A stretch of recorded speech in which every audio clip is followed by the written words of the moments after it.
Welcome into Minute Maid Park. Thanks for joining us on a Sunday afternoon. Fans making their way in for the final home game of the regular season for the Houston Astros. A quick look at the standings before we get started. 3.5 games up on the Oakland A's. Going for that division title. The magic number right now is 5 with 8 games left to play. And fans, you saw them coming in. It is Fan Appreciation Day. And those fans that stayed with us last night got to go in maybe the best home game of the season. We welcome you in. Julia Morales here, Todd Callis, Jeff Blum will join you in just a second.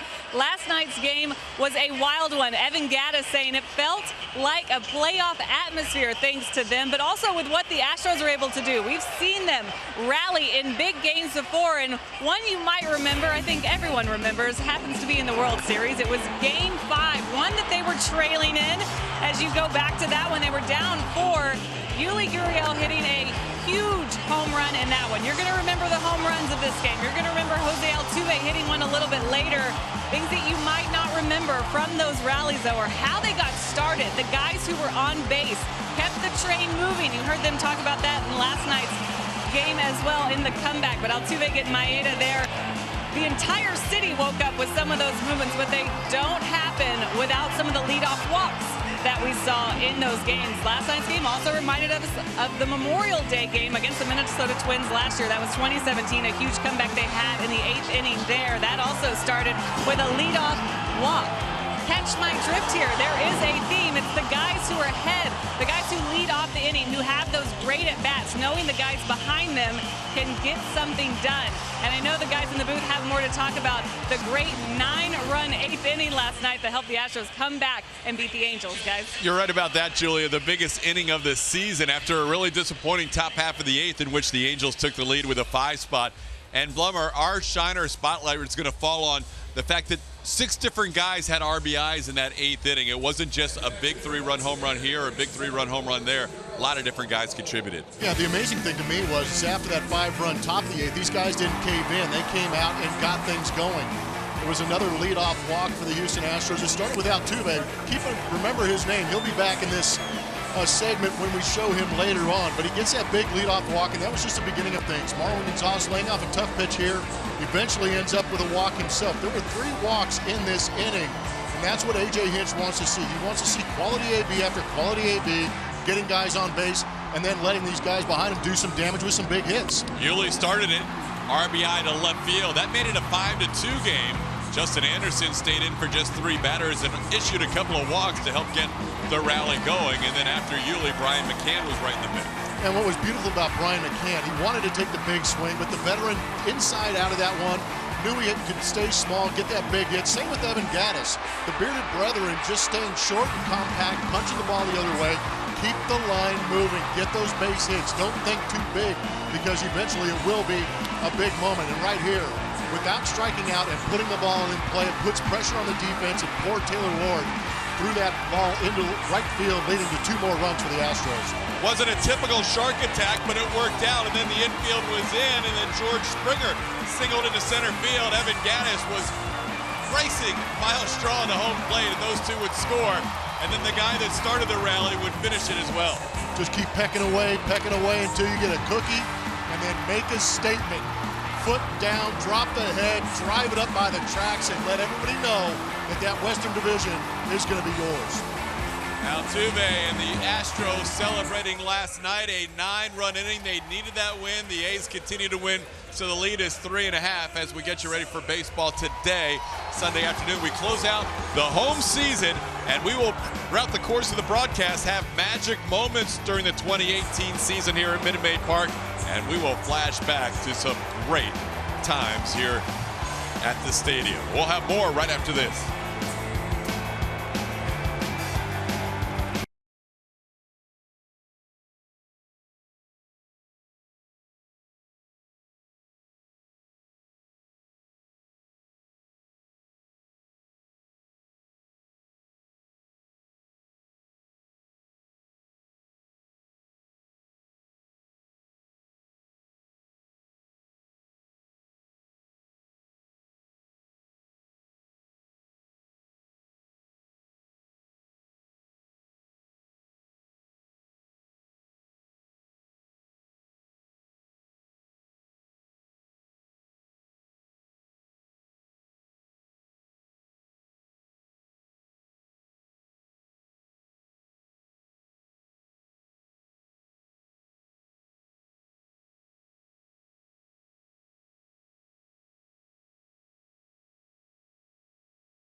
brought to you by Southwest Airlines. Low fares, no hidden fees, that's transparency.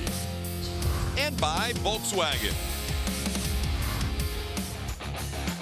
When we come back, we'll get you ready for baseball this afternoon with Charlie Morton on the mound for the Astros. He is heading towards his first 30-start season of his career.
On Houston today for the final time in the regular season from Minute Maid Park. We bring you Astros baseball. The Angels wrapping up this 3-game series. Astros looking for a sweep against this lineup today, which will not feature Mike Trout getting a scheduled day off. Cole Calhoun in the lineup at the top, followed by Justin Upton and the DH Shohei Ohtani. Andrelton Simmons has been very good against the Astros, especially here. Francisco Arcia is the catcher. Jeffrey Marte at first. Caleb Coward bats 7th at third base.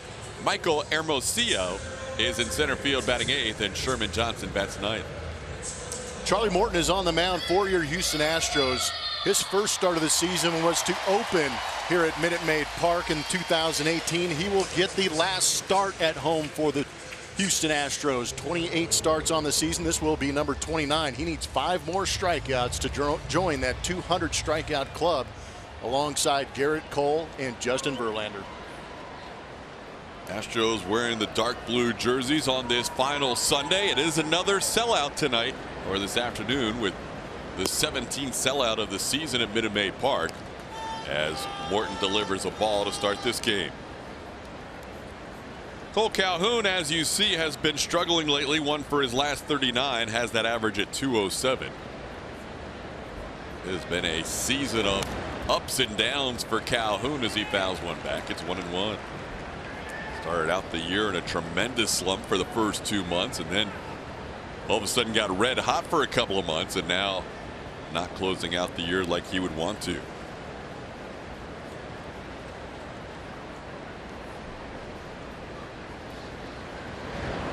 There's that curveball that is so easy to give up on if you're a lefty hitter, and it breaks over for a strike. It's 1-2. 74-mile-an-hour curveball in our MD Anderson strike zone. After a couple of pitches up, catches that down and away corner to Cole Calhoun. I just can't imagine as a lefty hitter seeing that pitch leave his hand and thinking, I got to hang with this. It's halfway in the other batter's box. It's a foul right there to stay alive. And he throws a better one with 2 strikes. Plummer mentioned Charlie makes his 29th start today. That matches his career high. Also made 29 starts in the 2011 season 7 years ago with the Pirates. Chance to set his career mark on this road trip. And a swing and a miss. The curveball gets Calhoun swinging. Charlie picks up a strikeout to start this game. Same way Garrett Cole and Justin Verlander started their games. Let's check out the release on that curveball from Charlie Morton on our Mattress Firm Supermo. Just a little bit of a roller in there. Cole Calhoun not going good of late. Swings over the top for the first strikeout for Charlie. Astros adding to their Major League Baseball record that was set last night when Roberto Osuna struck out the first batter of the 9th inning. That set the Major League mark for most strikeouts by a staff in the history of the game. Astros up to 16-16 now with that strikeout by Charlie Morton. Last year the Indians set the mark at 16-14. Justin Upton batter.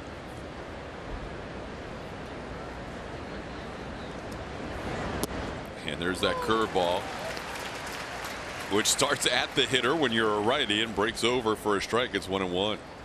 He's just flipping him in there. Charlie has that feel for the curve early. It could be a tough day for these Angels.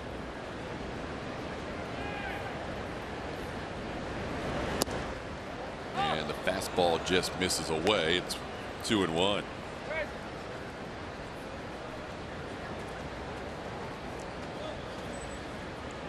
As opposed to Justin Verlander, who has faced the Angels every time the Astros and Angels met this year, making 6 starts. This is only Charlie's 2nd start against Los Angeles.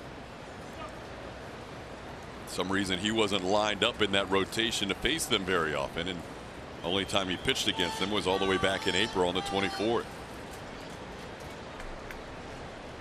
That start did not go very well. 4 innings, 4 runs, 5 walks issued in that outing.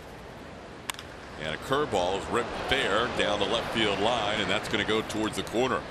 Upton will have himself a double, and he's on second with 1 out in the first. The Astros starting defense is presented by Xfinity. Jake Marisnick gets the start in center field. George Springer gets the game off. Josh Reddick is in right. Marwin Gonzalez in left. Yuli gets a chance to go to the other side of the diamond and play third today. Alex Bregman in place of Carlos Correa at short. Jose Altuve and Tyler White are your right side of the infield.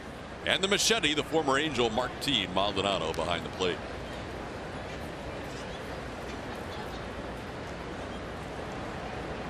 Just with the dark jerseys, Martin's glow-in-the-dark orange gear doesn't work out quite as well. That'd be an incredible contrast, wouldn't it? Here's Shohei Ohtani. Ohtani takes a called strike. He'll be involved in interesting discussions postseason whether or not he is the American League Rookie of the Year. Amongst all the rookies, he has the highest slugging percentage, and he has been batting better lately since just focusing on being a hitter. He's hitting .323 in his last 19 games.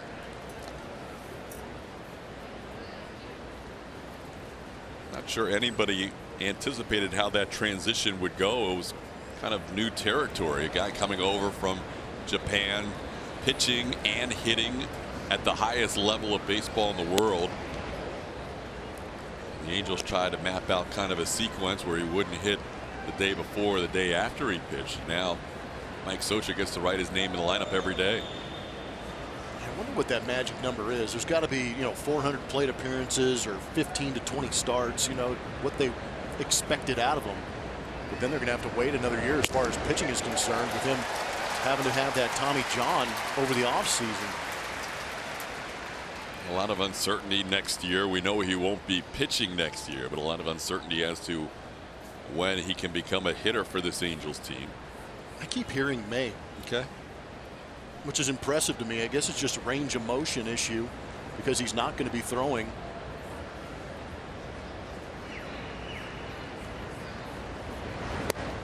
A little bit low, says the home plate umpire Ramon de Jesus, and we have a full count. Not a bad spot, just a little below the knees of Shohei Ohtani. Yeah, but with him only DHing next year, that's going to create all kinds of issues with Albert Pujols. Exactly. Swing and a miss. Pujols got himself a little better shape this year to play the field, but next year he'll probably have to play a lot more first base. As you enjoy a cold one, look forward to the Miller Lite Hold True moment later in today's game. Well, here is one of the Astros nemesis of 2018. Mitch Haniger would be on that list, and Andrelton Simmons certainly on that list. See his numbers against Charlie Morton here at Minute Maid Park this year. A .438 average with 11 runs batted in.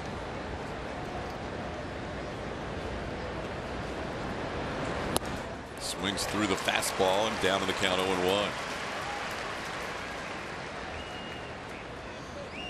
Simmons last night actually struck out his first 2 at-bats against Justin Verlander. He still leads all of baseball in fewest strikeouts per plate appearance at 1 every 13.8, but JV picked up 2 of his 11 strikeouts against Simmons. Ground ball just foul down the third baseline. Yuli better be ready today. Charlie gets a lot of ground balls, and so far we've seen a double down the line, and Simmons bidding for an extra base hit down the line.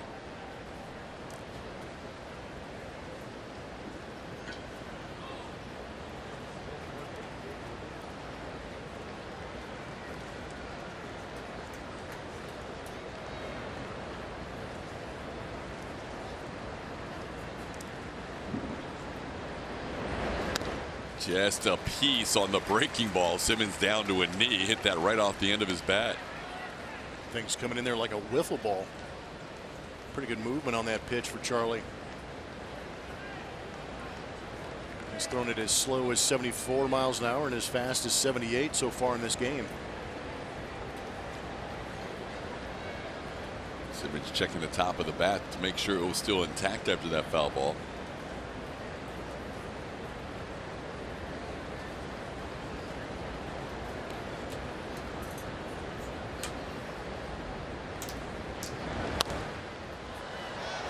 Pop foul and out of play.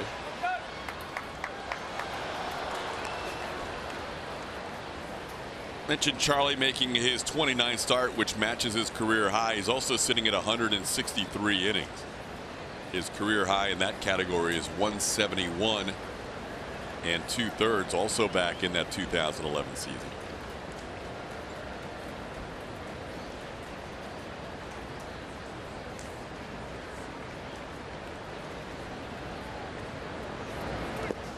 Bounces away from Maldonado, doesn't know where it is. It's up on the ledge by the screen, coming around to try and score. Upton, safe. Maldonado couldn't find the ball, and that'll be a 2-base wild pitch to score the first Angels run. Flat out hustle play by Justin Upton. Maldonado had to feel like he was on an island with no help trying to find that thing. That one's skipping away, but what are the chances that it sits up on that ledge? You're looking on the ground trying to find that white pill. Ends up on the shelf up there. AJ's going to have him look at this. Did Charlie swipe tag him? No. I don't think he did. Maybe there's an angle. Let's see. To get any part of that foot. The glove came down in time. It's just a matter if he makes contact with the shoe or the shin. I just can't tell where he made contact with him.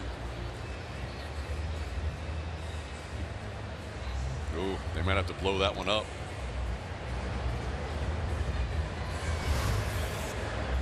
With all the crazy hit by pitch numbers for Charlie Morton the last couple of seasons, that's just his 3rd wild pitch of the year. Yeah, but he's drilling everybody. He's not getting wild with them. He's getting wild hitting guys. He's wild enough to hit guys, but not wild enough to throw wild pitches.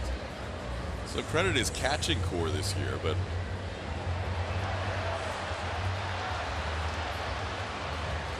Charlie's looking at it here on El Grande to see if he made a tag.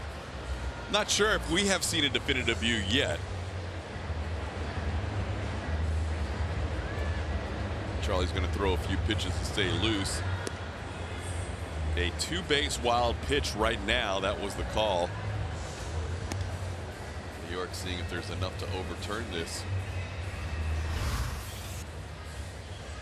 couple more looks at it. Charlie was there in plenty of time. That's the only chance I think you have is if part of the glove clips that cleat. But it did not.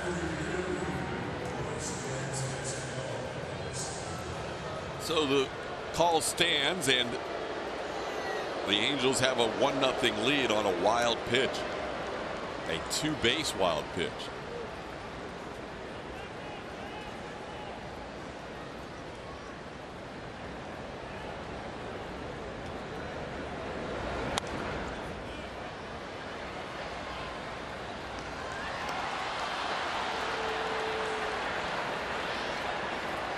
Couple of strikeouts, a double, and a wild pitch in this inning.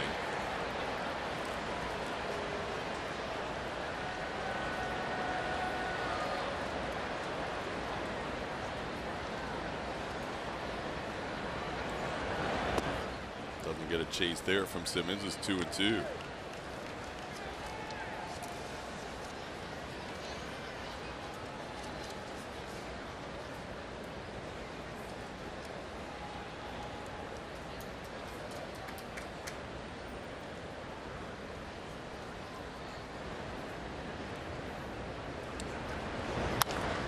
Slowly hit towards Pregame at short. Alex charges and records the out on Andrelton Simmons.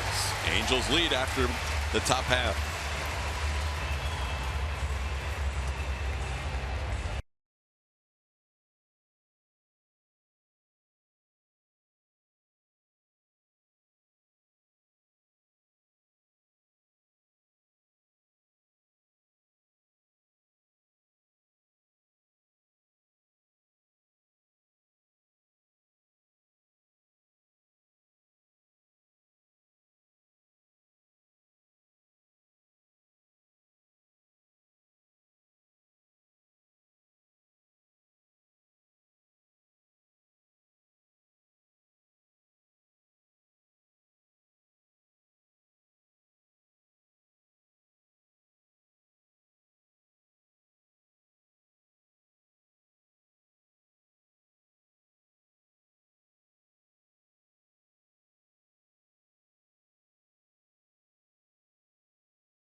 First inning, Justin Upton with a double came around to score on a 2-base wild pitch, and the Astros starting lineup is presented by Southwest Airlines. No George Springer in there today. Jose Altuve leads off, followed by Alex Bregman and Yuli Gurriel. In fact, all four at the top are infielders. Tyler White bats fourth, Marwin Gonzalez in left field, Evan Gattis DHs, Josh Reddick in right, Martin Maldonado behind the plate, and Jake getting a start in center. Tyler Skaggs, left-handed pitcher, going for the Los Angeles Angels of Anaheim. Only 22 starts on the season. A couple of starts since coming back from the DL. He hasn't gotten over 3 1/3 innings in those last 3 starts, so expect him to be on a pitch count here early on, especially with that vast bullpen that Mike Scioscia has. Even as poor as it's been, he's not afraid to get out there. Fastball, curveball, changeup, averaging 91.5 miles an hour on that fastball. I'd like to see a repeat performance by this Astros offense against a left-hander like they saw the first game of this series against Andrew Heaney. Fared well against Heaney as Altuve takes the first pitch for a ball. Heaney lasted just 3 innings and allowed 6 runs against the Astros in the opener on Friday night.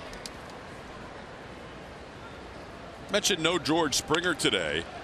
AJ said it was a combination of things. It was a kind of a scheduled day off, but also he said the leg and the thumb have been bothering him a little bit, and the fact that he was 1 for 18 against Tyler Skaggs didn't hurt either in terms of giving AJ an opportunity to give him a rest. So Altuve bats leadoff. Jose's 8 for 21 against Skaggs and misses that pitch. It's 1-2. Skaggs Plummer mentioned with just a limited count last time, threw 51 pitches in his start against the Oakland A's.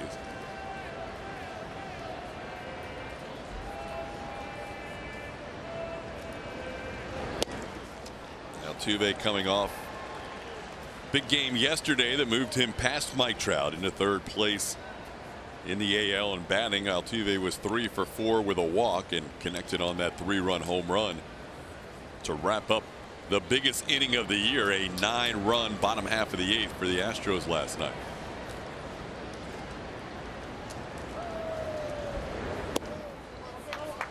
Counts now 3-2. That's the changeup from Tyler Skaggs. Being there at 83 to 85 miles an hour. The curveball a little bit slower, around 75 miles an hour.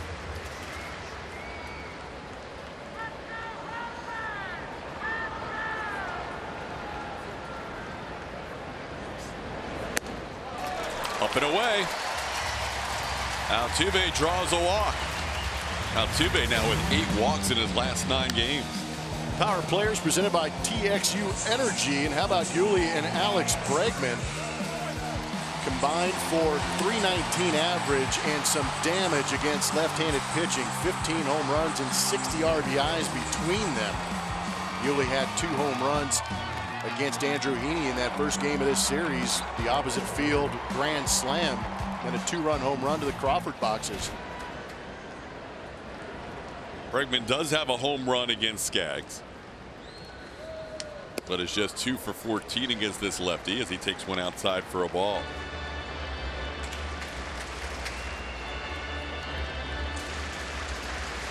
Alex sitting on 100 RBIs and 30 home runs. He has been there since the Tiger series. Also sitting on 50 doubles as well. He has drawn some walks during this homestand, but it's just 3 for 24. Chops this one slowly towards third. Played there by Coward. His throw across in time. Altuve moves into second.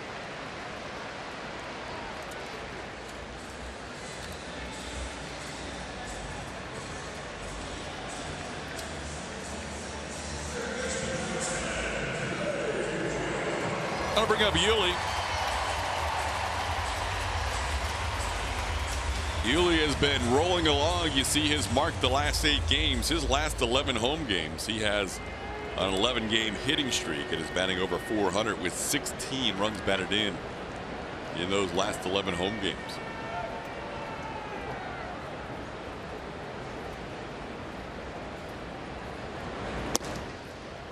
Fastball catches the corner. Yuli helped kickstart that 9-run bottom of the 8th inning last night, driving in a run on a base hit to left.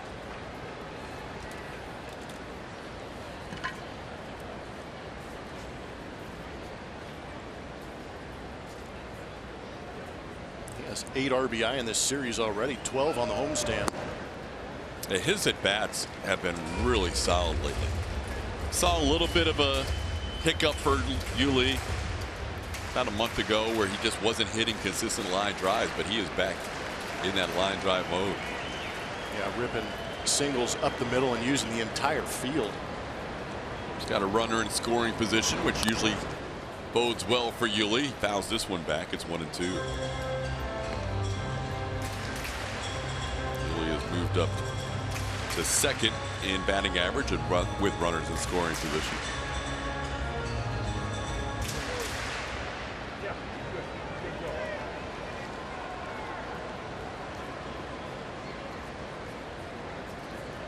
First pitch on the MD Anderson strike zone showed Yuli maybe shouldn't have been down in the count 0-1. Well, the second one was a ball. Hit hard but foul. Into a sea of orange today. The fans getting their replica rings for the 6th and final time this season.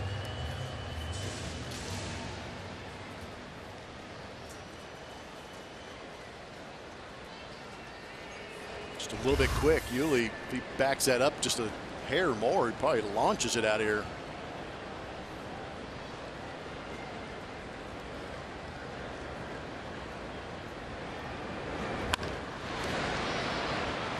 Grounded foul.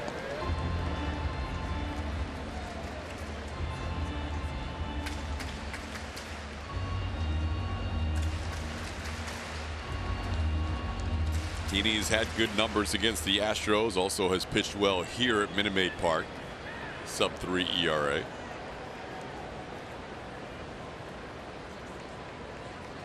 Excuse me, Tyler Skaggs. Heaney pitched here on Friday. And Yuli stays alive against Skaggs at 1-2. 2-1 in 4 career starts at Minute Maid with a 2.88 overall against the Astros in 9 career starts, a 2.96 earned run average.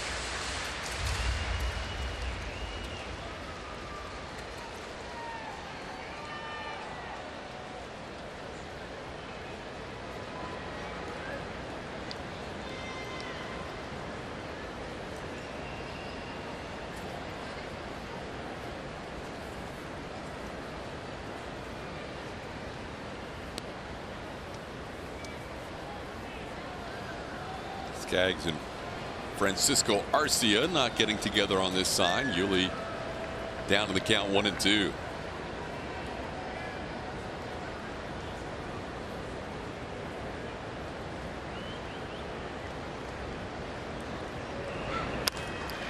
Hit well deep to left field. Gone. La Pina is on fire. 2-run home run, and the Astros lead it 2-1.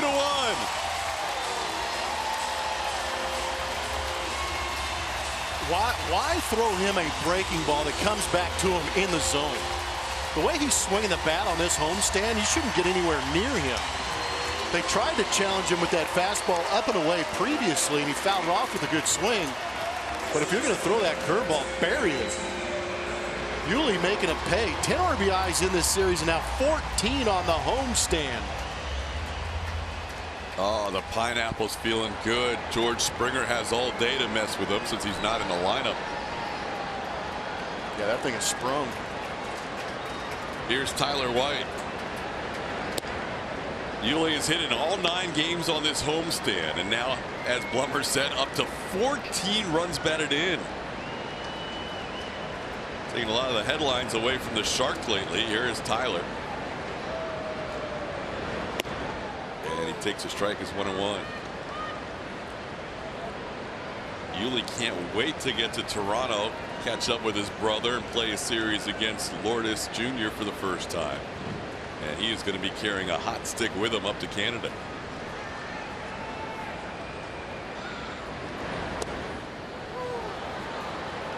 One and two.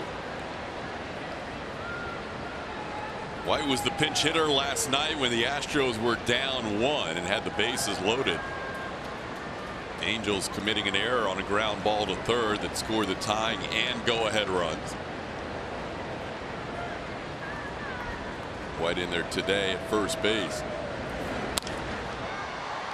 Towards right, Calhoun gives it a look, and nice backhand play right in front of the crowd for the second out. Let's go back to that home run by Yuli Gurriel. Wanted it down and away, and it just comes back in the middle part of the zone and down, and that is just a happy spot for a guy who is swinging the bat extremely well, especially here at Minute Maid Park. Seeing the ball so good right now. 102.2 off the barrel.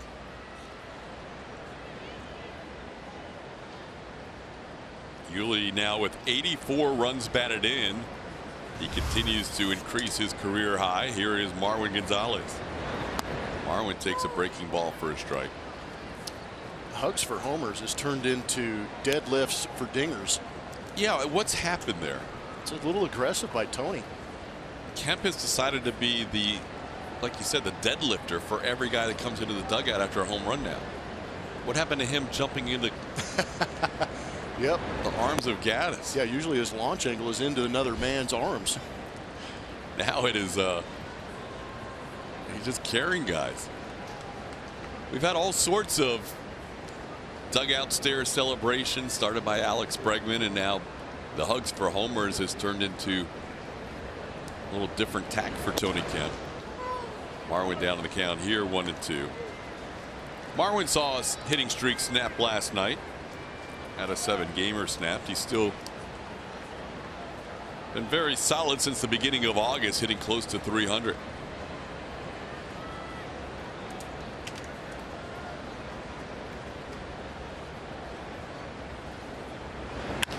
That ball's hit hard. Fair ball. Marwin down to the corner.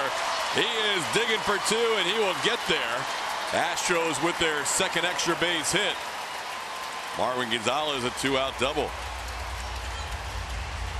And that swing right there is a real testament to him trusting his hands. They talk about trusting those hands. Another missed spot by Tyler Skaggs, but there was no panic. Marwin gets the foot down and just reacts by pulling the hands in and getting the barrel out early to yank it past Cowart down that line. Well, the Angels have done something here in the first two games of this series combined with the last two games of the Oakland series that they've never done in their franchise history, and that's allow double-figure runs in 4 straight games. Charles Nagy can't be feeling too great about giving up 2 here in the first inning, because it's hard for your mind not to go back to here we go again when runs are being scored at this rate against your pitching staff as Evan Gattis bats. Yeah, it's been ugly for 4 games straight. The last 2 against Oakland, double-digit run totals with a 21 run mixed in there. And then back-to-back games here at Minute Maid Park against the Astros, double-digit run totals. 52 runs allowed in 4 games, and Gattis bids for more into center field. Marwin being waved around. Hermosillo's throw will be up the line and hits Marwin. Astros lead 3-1. Evans going to advance to second.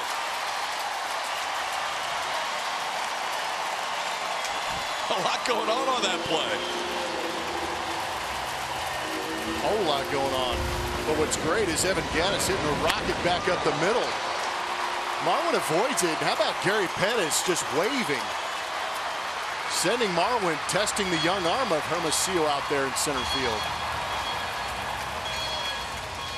That'll be a tough error. Yeah, that'll be a throwing error on Hermosillo for hitting Marwin Gonzalez right here. He's out in wiffle ball. Instead, it's a 3-1 Astros lead. Yeah, the sandlot of the front yard. He's out. Good to see Gattis contributing the last couple of nights. No doubt. He needs it. Evan had 2 hits last night. Another base hit to start this one. Last night his base hit snapped an 0 for 16 in the 4th inning, and then he added another RBI single in that 9-run 8th. Might be able to tell from the woos here that Josh Reddick is batting.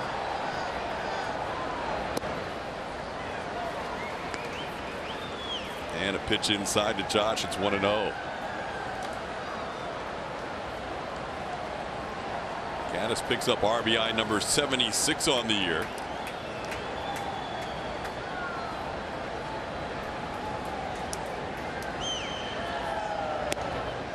Up and into Josh. It's 2-0. Fun experiment would be to put heart rate monitors on the opposing bullpens when they come in and play against the Houston Astros, because I can only imagine what's happening in that Angels bullpen right now. We talked about how the double-digit games are being piled up against this pitching staff. And Tyler Skaggs, I already knew, probably wasn't going to go deep in this game. And this inning right here is not helping the confidence of those guys in that bullpen. 27th pitch of the inning is fouled at the plate.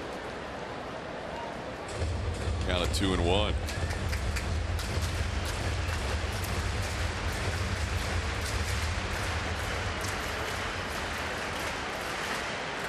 Reddick has a triple against Skaggs, 3 for 10 in his career. Josh in 2018 wound up with better numbers against left-handed pitching than right-handed pitching. For Reddick, that is certainly an anomaly in his career. This ball is driven to center field, but not deep enough as Hermosillo is there. Josh just missed it, and that'll be the final out of the inning. Astros score 3. Big swing from La Pina, power. Down, middle, crushed, 3-1 Houston.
out today's Chevy Stroke poll on Twitter at ATT Sportsnet SW. That's where you can find it. Which Astros' fantastic finish at Minute Maid Park this year was your favorite?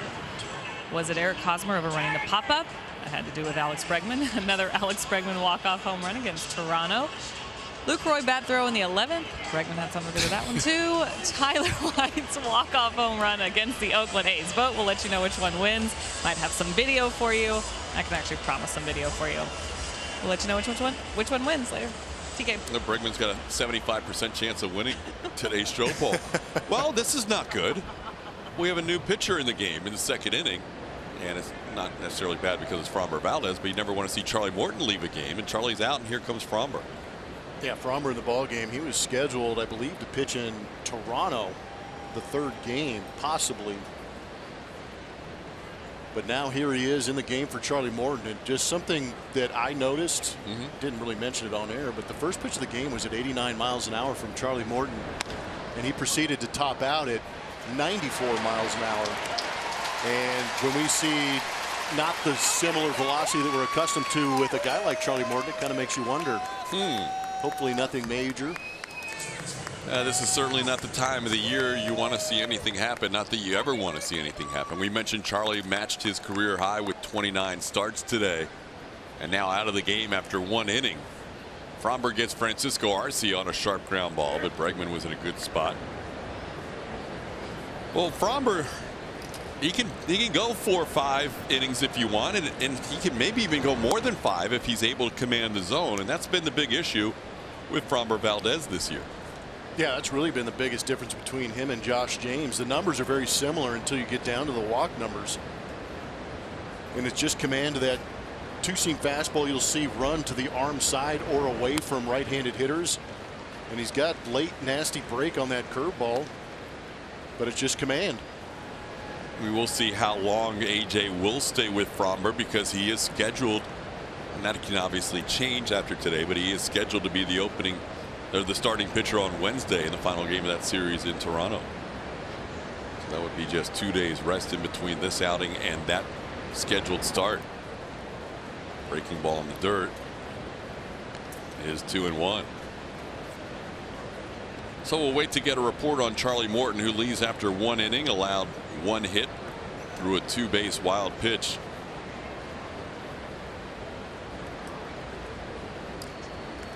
Struck out a couple.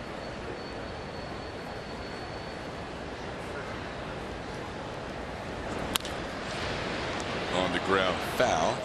Jeffrey Marte with a 2-2 count.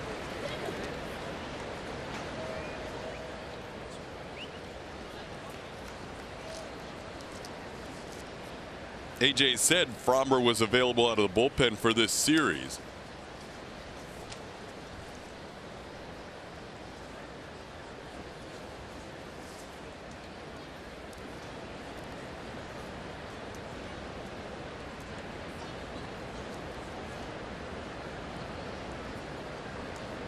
Just did not expect him to be used here in the second inning in a 3-1 game. Yeah, we don't want to speculate at all on what is going on with Charlie, but the Astros are usually pretty good about getting us reports, and we always have our crack staff down there on the field, and Julio Morales that always gets the good info, so we'll just wait and hold on until we get that. But it's Framber's game now. Astros putting up a nice good cushion there in that first inning, scoring 3 runs. Swing and a miss. Framber. That's a strikeout of Jeffrey Marte. And that's the second out of the inning. The Astros road ahead is driven by DeMontron RV. We wrap up today the final home game of the 2018 regular season, and then on to Toronto for 3 beginning tomorrow. Blue Jays currently playing right now to wrap up their series against Tampa Bay, and then on to Baltimore, final 4. The Orioles have already locked up the #1 draft pick for next year. 110 loss season for the Orioles. Here's Caleb Cowart.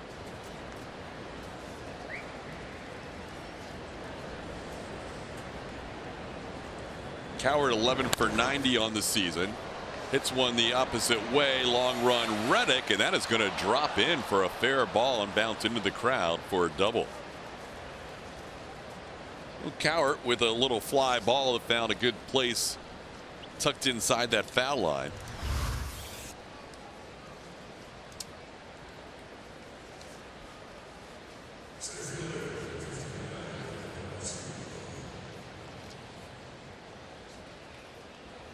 I might have caught that last postseason.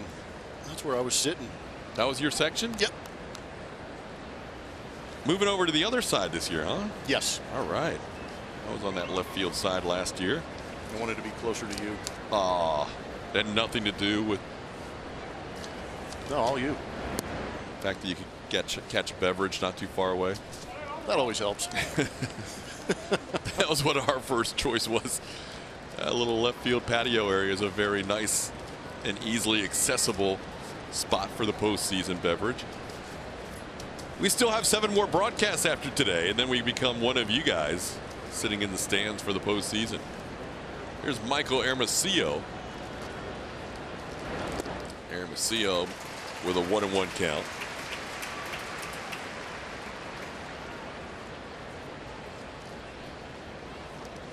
Hermosillo with 47 at bats at the big league level this year.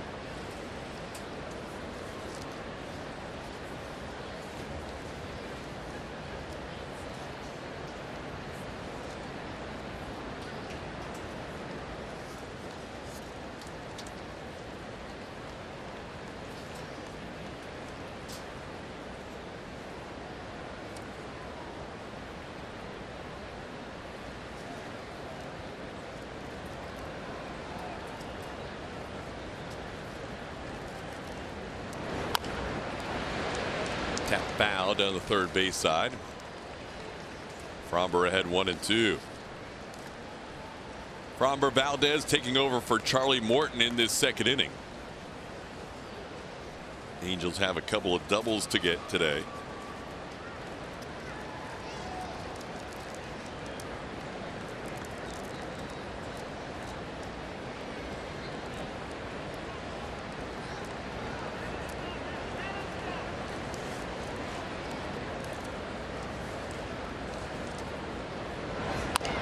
Curveball towards third. Yuli makes the play. A little bit of a low throw picked by Tyler White. That'll do it for the Angels in the second. 3-1 Astros.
On sale, and fans who purchase will enjoy benefits like guaranteed 2018 postseason priority access.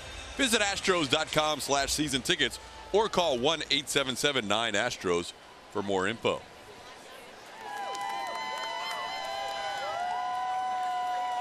Fans having a good time up in the top level here at Minute Maid Park on a Sunday afternoon. Final home game of the 2018 season. Both teams scoring runs in the first inning. The Angels getting one. The Astros responding with three as Martin Maldonado leads off against his former team. Maldonado's been really good. Last 26 games hitting close to 300, 299. And he drives this one, but he just got it off the end of the bat. In fact, it's going to fall in front of Justin Upton, who comes in and makes the catch and flips it back to Andrelton Simmons for the first out. No, Martin's done all right. Stick coming around, hitting 250 with the Astros. 4 home runs. That'll bring up Jake Marisnick. Jake looking for his first hit in this homestand. 0 for 7. 4 for 6 with a double and a home run in his career against today's lefty Tyler Skaggs.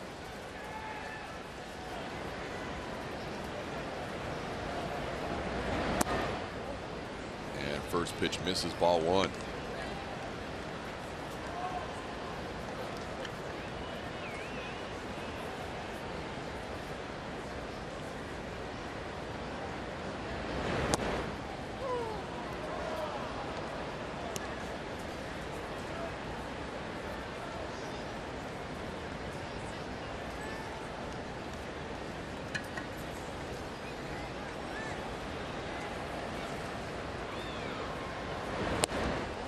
Crazy as it sounds, there was another team this year that the Astros faced that gave up 10 or more runs 4 straight games.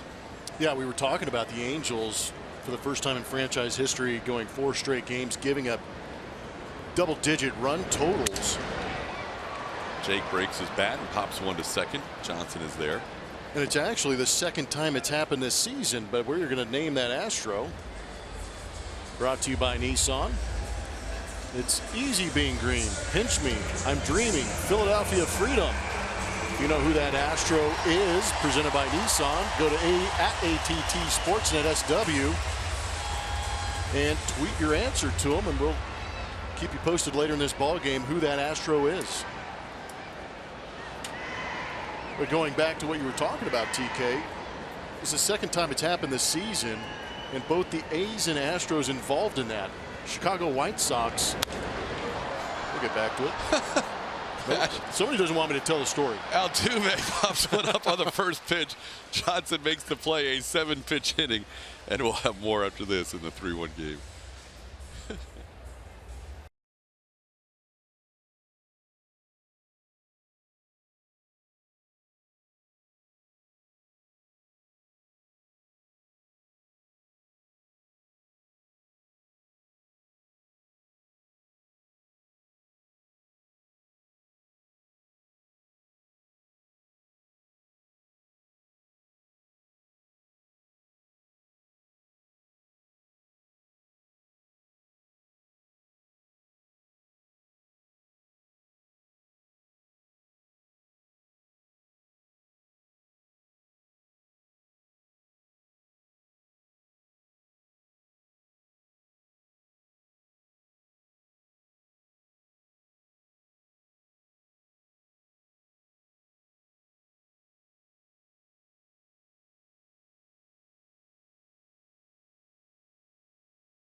By your local Ford dealers.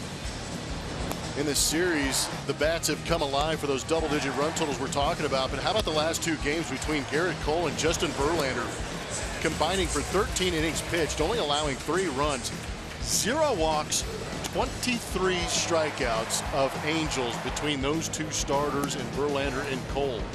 Impressive numbers on the season, impressive numbers the last 2 starts out here late in September.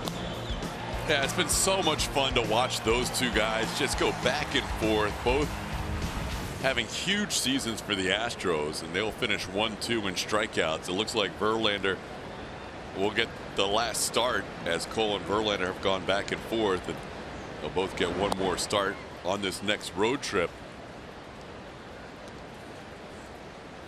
And Julia, that's been quite a race to watch with Verlander and Cole. 14 straight starts they've gone back and forth, giving up or taking over the lead for strikeouts. For sure. Yeah, it's a relationship that's been fun to watch develop starting in spring training. And you remember these guys talking about how much they talked, the conversations that they had when they weren't starting. They were in there watching video together. And I asked Justin last night about just seeing Garrett up close and getting to watch some of his success now that they're on the same team. He said it's been fun watching him hit the ground running. But the stuff that we talked about, he said he's so intelligent. We've had some really intellectual pitching conversations, just bouncing things off of one another. It's really fun to see him go out there and have success with it. Same with me. These guys have come in and they've bought into what the Astros want him to do, along with what they've been talking about. So they're really enjoying the time that they've had each other and pushing each other each time that they go out there and take the mound. That was normally the pitcher's row right there, but George with the day off right in there amongst the Cole Verlander conversation. Framber Valdez gets a strikeout to start this inning, getting Sherman Johnson. But it's great to watch those guys go back and forth, and really it seems like one pushes the other. Setting career marks and strikeouts. It's been a lot of fun to watch.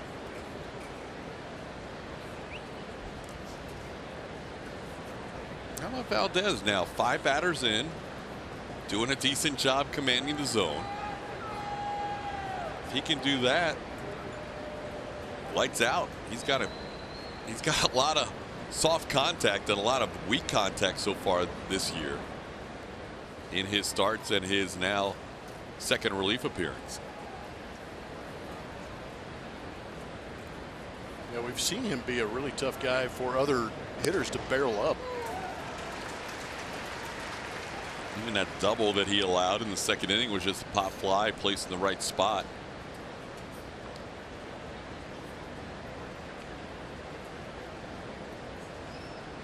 The opponent slugging this season coming into this game, 265 against Framber. Very good. That ball's hit pretty well and underneath the glove of Altuve. Jose frustrated, but that would have taken a great play to get Calhoun, and he's a 1-out base runner. Especially from that depth and right, playing a shallow right field, moving to his right away from first base. That would have been an incredibly long throw.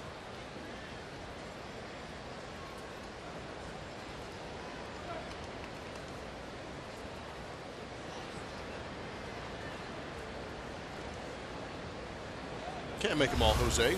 Nope. Here's Justin Upton, who doubled his first time up, scored the Angels' first run. Misses that fastball. It's 0-1.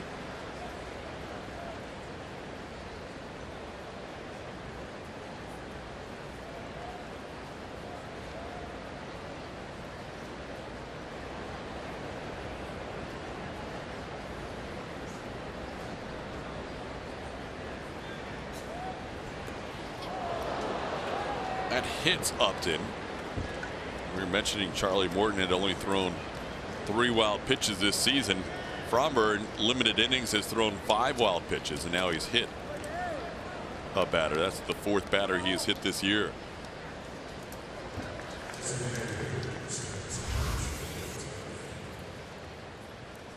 Yanked that curveball pretty good.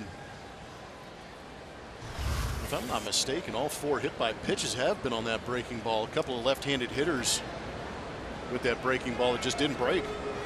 I think you're right. I think, and they all came in that first start. Yeah, that very first start that he had. Here's Shohei Ohtani. Ohtani fouls one away. Ohtani struck out against Charlie Morton. If you're just joining us, Morton threw 24 pitches in the first inning, but left after the first. Framber Valdez has taken over. Still awaiting word from the Astros clubhouse as to why Charlie left this game.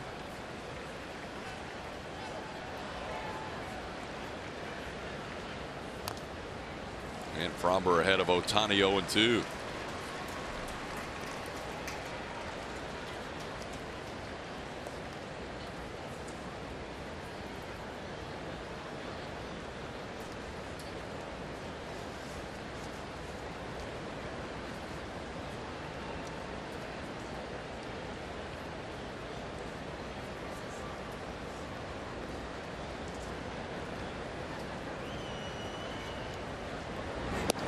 Called third strike outside corner. Freezes Ohtani with 93 to pick up strikeout number 3. And there's 2 outs. Yeah, Ohtani knew it.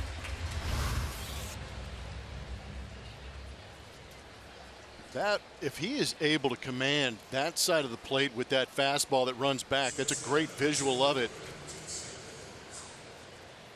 Because again, left on left, it looks like that fastball is going to go off the outside corner, but that two-seam spin creates the ball coming back to the plate, getting the strike.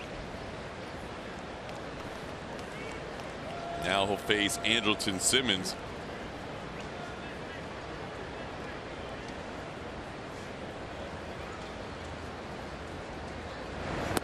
This is not the Angels' first look at Valdez. In fact, his first 2 starts of his career were against this team.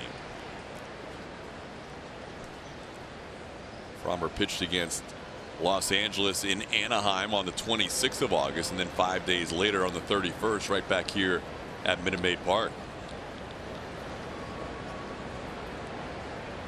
Should actually benefit Valdez this time around, just because Mike Scioscia put a couple of left-handers in that lineup to go against Charlie Morton, and now Charlie Morton out of the game and Framber in. Helps him out a little bit.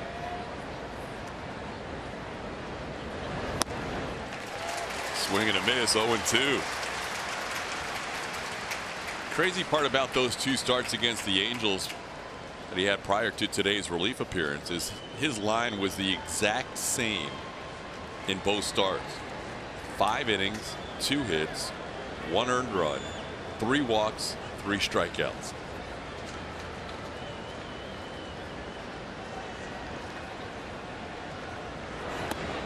A little bit low, and Simmons with a count of 1-2.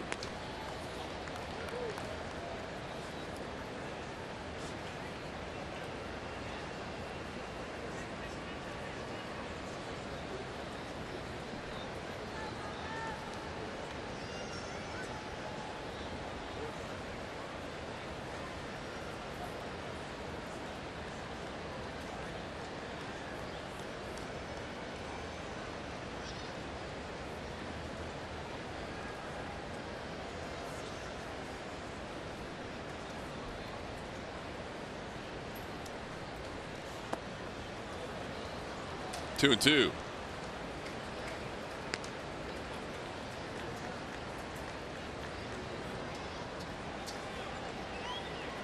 Framber Valdez facing the Angels for the 3rd time. He's faced Seattle 2 times. The other 2 appearances against the Tigers and the Twins. 5 starts and now his 2nd relief appearance. And Simmons stays alive. Simmons was the batter when the run scored for the Angels. He was down in the count. Charlie Morton threw a wild pitch that scored Justin Upton from second while sitting on the ledge against the screen behind home plate. And Maldonado couldn't find it initially.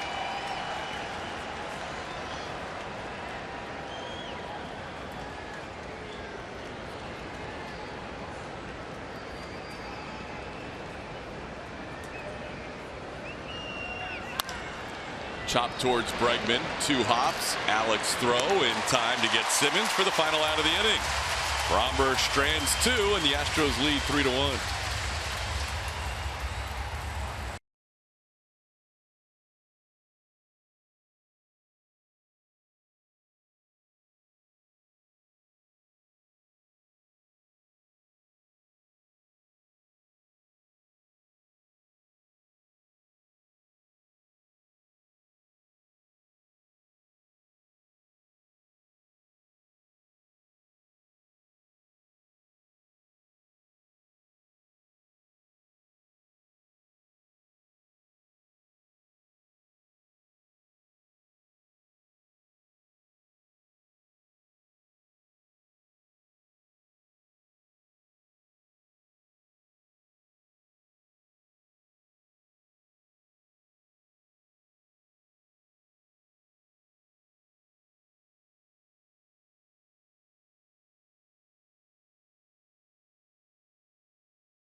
coming as Hosmer. It's over his head. Astros win. Hosmer kept looking for help, and by the time the ball dropped, the Astros won on a 20-foot pop-up that lands in their territory. I don't even know what to say. I cannot believe that just happened. Alex Bregman walking it off on a pop-up that Eric Hosmer overran.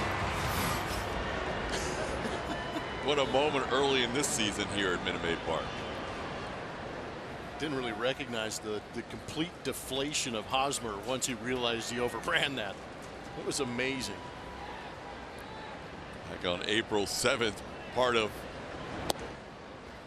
the magical year that has been Alex Bregman's season. No doubt, right? That's how you get to 100 RBIs.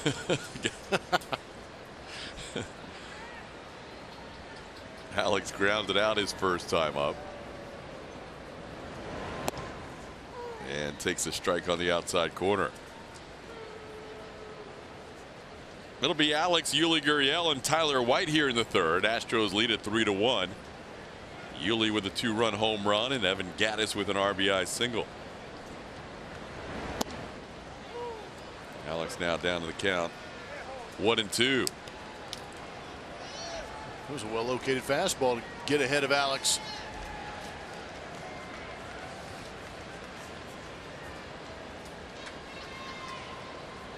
Just off the outside corner. Jesus seems to be giving that plate a little wider away to righties.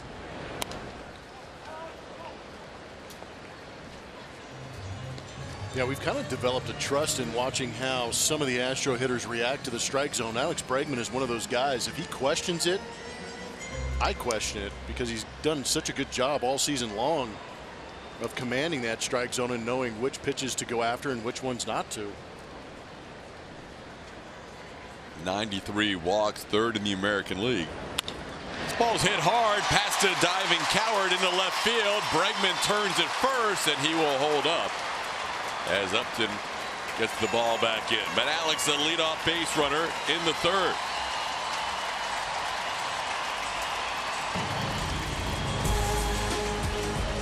Back in that first inning, Yuli got a pitch down and out over the plate, and he raked it into the Crawford box as a momentous home run here at Minute Maid Park. That Phillips 66 bump out there in left center field recognizes 1,800 home runs here at Minute Maid Park for Houston Astro hitters, regular and postseason. Oh, Yuli getting it to that even number of 1,800 with that home run his first time up, and takes a strike.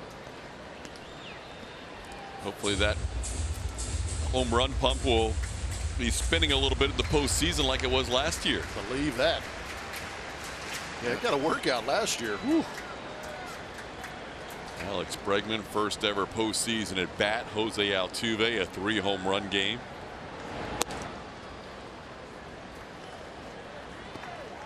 Astros don't know who they will face in the postseason yet. It all hinges on this final week of the year, but they know they will not face the same opponent in the first round. They may have a wild card game if they somehow do not hold on to this 3.5 game lead, or if they win the division, they'll face the Cleveland Indians. So their opponent would either be the Indians in the best of 5, or if they end up in that wild card spot, they would face the Yankees in a wild card game. Right now, the magic number is 5, and the Astros lead by 3.5 games over the A's, who have won 4 in a row, including a couple of walk-offs the last 2 nights against Minnesota.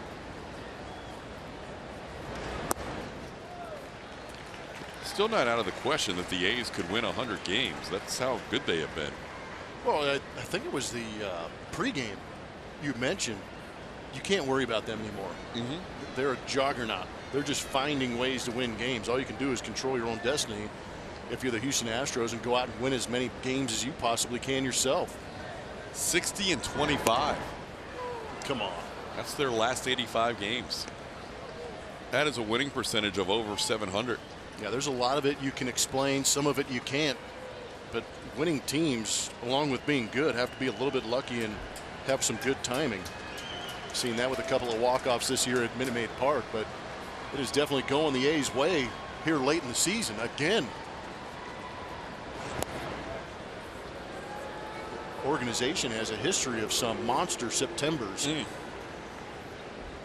Yeah, they're going to be dangerous. All 5 teams are going to be, wow, it's going to be a fun postseason. In the American League? Oh, man. You've got potential for 2 to 4 100-win teams in the American League. Got to think one of these AL West teams, hopefully the Astros, if not both, will get to 100. Yuli's timing's been good lately. Has a 3-2 count here, and he pops this one up. Playable on the infield. Marte puts it away for out number 1.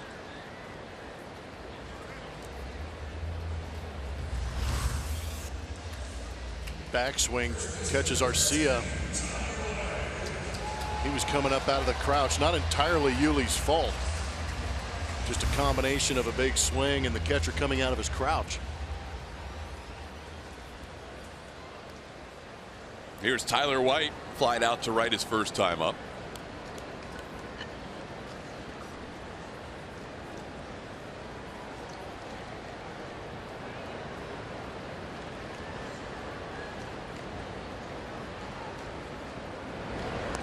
That hits him with a breaking ball.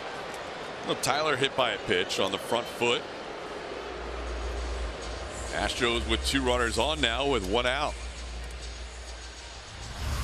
Didn't look like Tyler had many places to go. He didn't know what to do as that thing was just tracing him.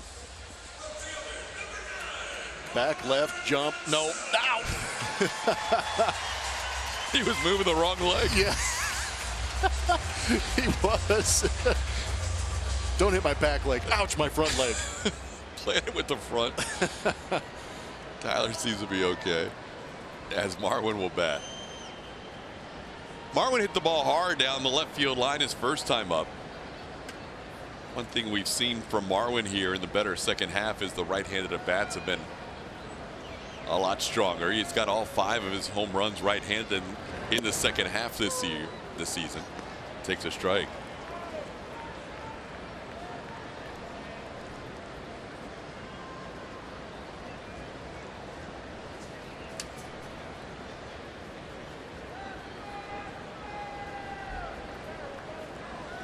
Marwin with that double his first time up, now 6 for 11 in his career against Tyler Skaggs.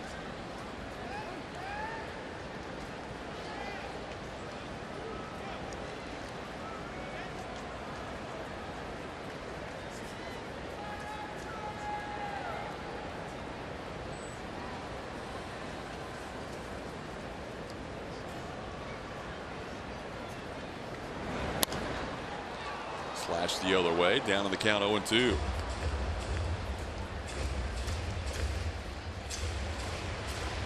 Astros wrapping up the home schedule today. They are 45-35 at home this year.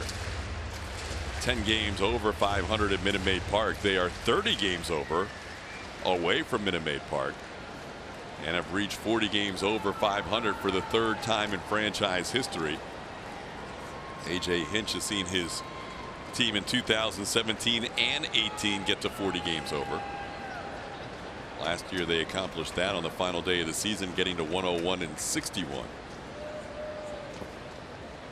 The other year they got to 40 games over was the year they set the franchise mark for wins in 1998. Junichi Tazawa warming up in the Angels bullpen. He's one of the 15 bullpen arms that we haven't seen yet in this series.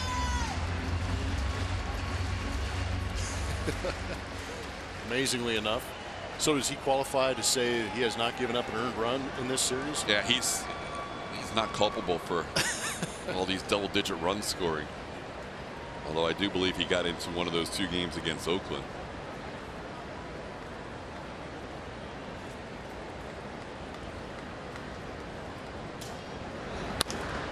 Marwin slices one the other way, and that'll be out of play.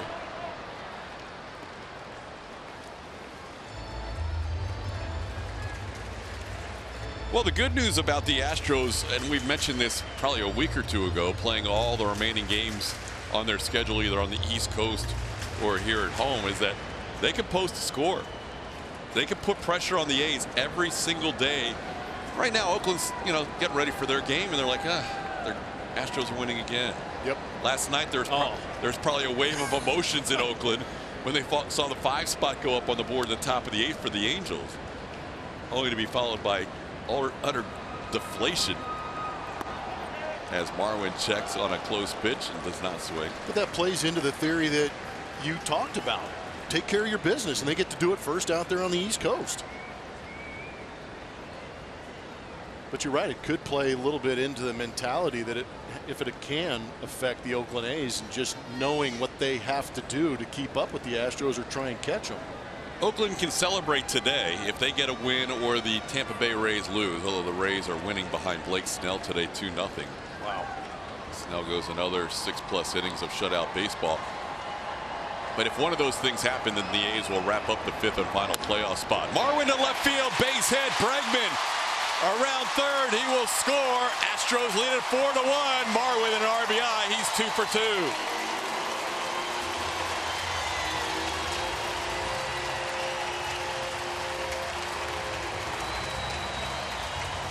Marwin swinging the bat. We talked about how good he's been in August and September. It's been from both sides of the plate.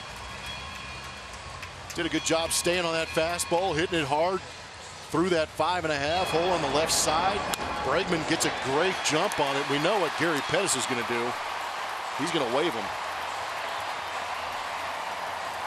Bregman scores his 103rd run of the season. Marwin drives in his 67th run of the year, and Tyler Skaggs' afternoon is over. We'll have the righty Tazawa pitching next when we come back in this 4-1 game.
Tony Kemp with a double down the right field line. Oh, we had a little fan interference, but it wasn't just the fan interference that we appreciated. Kemp had 1 RBI instead of 2. It was the great reaction by the wife, Valerie, afterwards. Valerie would go on to tweet out that her husband was helping out their daughter in her first ever Astros game with the Peanuts, but then she was not happy with the fact that he made a play on a fair ball. And then he would leave. He would leave the premises. But that was one of our favorite moments of the year. Just great camera work, catching all the action and the emotion that happened after that ball got up in the stands. We will have more fan interaction with baseball plays later on this broadcast, including one you won't believe that happened on 2 different occasions with the same outfielder, 2 different results. Here's Junichi Tazawa taking over for the Angels in the 4th. This will be Tazawa's first appearance in this series. 28 games this season, 25 strikeouts, 15 walks. Taking over here in the bottom of the 3rd in a 4-1 game. Well, Tazawa did pitch in that 21-3 game on Thursday, so Good chance he gave up a run. He did. He did. He allowed a couple of inherited runs to score and then gave up his own run. I don't know if there's any of those 15 guys that can say they haven't been a part of this recently, when the Angels staff has just been getting bludgeoned here the last 4 games, giving up 4 so far today. Gaddis takes a pitch inside. It's 2-0.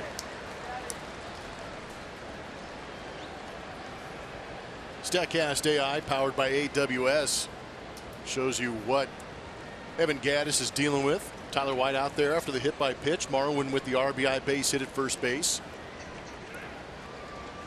Remember I mentioned to you yesterday that we were talking about pace of play. Yeah. And Fangraphs does a great job because they kind of keep track of pace for pitchers. And I said the Angels have 3 of the top 9 in terms of most deliberate pitchers in their bullpen. Well, this guy paces the way for them. He is their slowest. Awesome. Yes. Coming off our 4-hour and 4-minute game yesterday. Not only are they getting smashed out of the bullpen, they're getting smashed at a glacial pace. Tozawa averages 30 seconds in between pitches. Just telling you the facts, Blummer. I'm sorry to disappoint you. What are you dwelling on for half a minute? Just got to get ready and throw a pitch. Focus. 2-1 pitch to Gaddis is low. It's 3-1. Obviously, relievers in general will take longer than starters because a lot of times they're coming in with guys on base like Tozawa here. But that's a pretty slow pace. Tyler White on second, Marwin on first. And the 32-year-old right-hander down in the count, 3-1 to Evan Gaddis.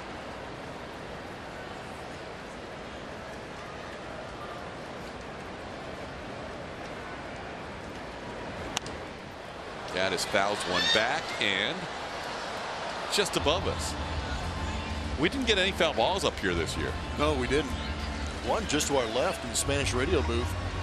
It's hard to see where, I mean, we have like a little, we lose it, overhang that blocks our view. So it's hard to really see when the balls go up above us if they're going to spin back down to our level. But we're ready just in case. Always. Evans had some good at bats lately. 2 hits last night, a hit to start this game. Drove in the 3rd run of the game for the Astros. Now a full count. And he watches that pitch go wide. Ball 4. The bases will be loaded for Josh Reddick. Reddick already has 2 slams on the season. The Astros Foundation invites you to join the volunteer corps and take part in various volunteer opportunities, including game day activities at Minute Maid Park, craft parties at local hospitals, and much more. For more information and to sign up, visit astros.com/volunteer. The Astros have matched their franchise record for grand slams in a season with 7. Josh Reddick hit the first 2 of the year.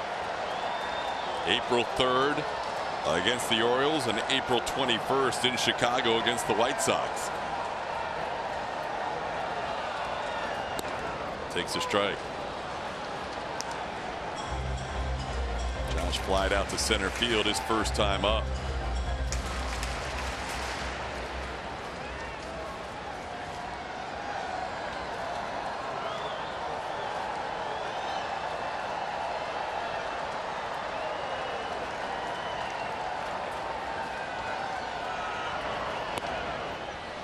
Catches the edge again. It's 0-2.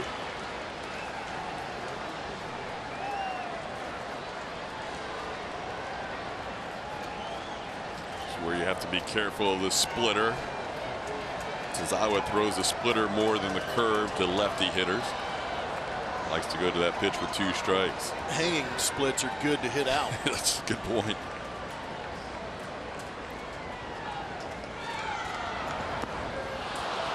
Chased. Got the splitter but couldn't get a piece of it, and Reddick goes down swinging.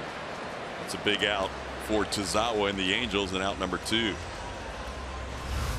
Yeah, the split you want to see up, but there's a great look at the release point on our matches from Supermo. Kind of creates a tumbling action to it down out of the zone. That's why you want to zone up. You see it down, let it go. Tough to do though when you're in a tough situation. Now see if Martin Maldonado can pick up Josh with the bases loaded and now 2 outs. Maldonado flied out to left. His first time up. Oh, this would be a great revenge AV right here. It's the breaking ball for a strike as Tazawa drops in the curve.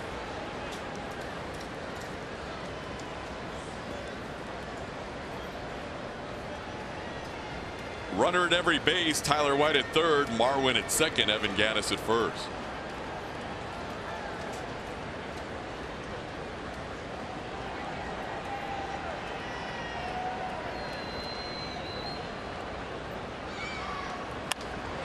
High fly ball left field. Justin Upton is there.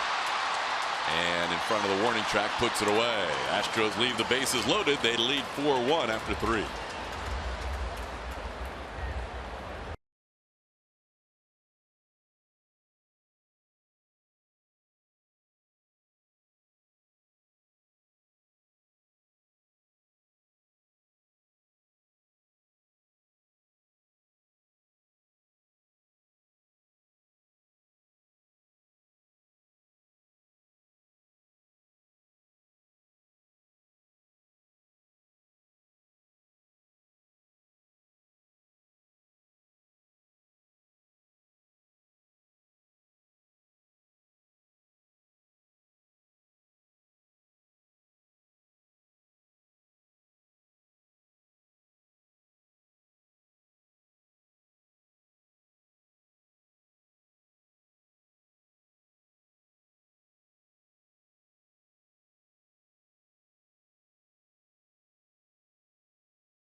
Nissan, it's easy being green. Pinch me. I'm dreaming. Philadelphia freedom. Who is this Astro? How about it? Brian Bogusevic, 24th overall pick by the Astros from Tulane in 2005. Pinch hit walk-off grand slam against the Cubbies. That's always good. Finished career with the Phillies in 2015. And TK got to meet him today. Yeah, he was up in the booth. Yeah, it was good to see Bogey. You hadn't caught up with him in a little while, huh? Yeah, it has been a while. Good to see him, and he's another guy. I know he stopped playing just the other, 2016, I think he told us up here, but he still looks like he could play too. Yeah, originally I was thinking easy being green and then the Philadelphia clue. I was like, the Fanatic's never been an Astro. So I was curious to see who our name that Astro was today. Good theme today, though, where the guy stops up in the booth as our name that Astro. Framber Valdez facing Francisco Arcia in the 4th inning. And the Astros leading 4-1, and Arcia grounds one on 2 hops. Easy play for Altuve. And that's one away in the 4th.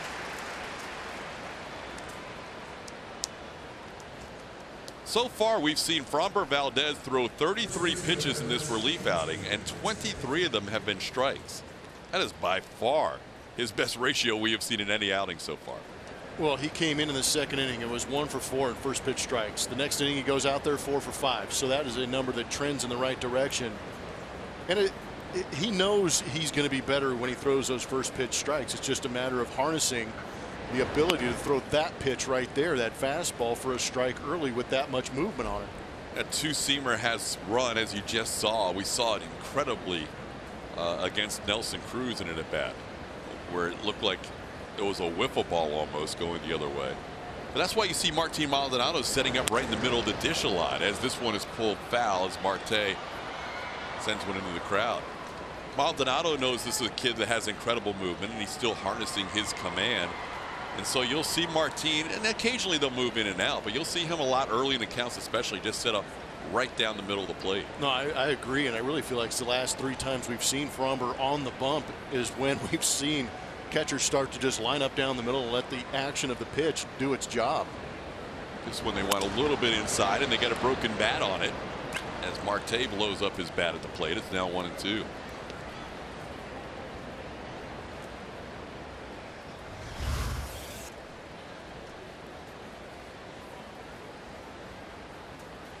That's an uncomfortable looking swing against the guy who has that 2-seam run. And it's at 94. You know, there's some velo behind it too. It's not as if he's just flipping in there 89 to 91 mile an hour sinkers. That's a little bit of a bowling ball coming in there with movement.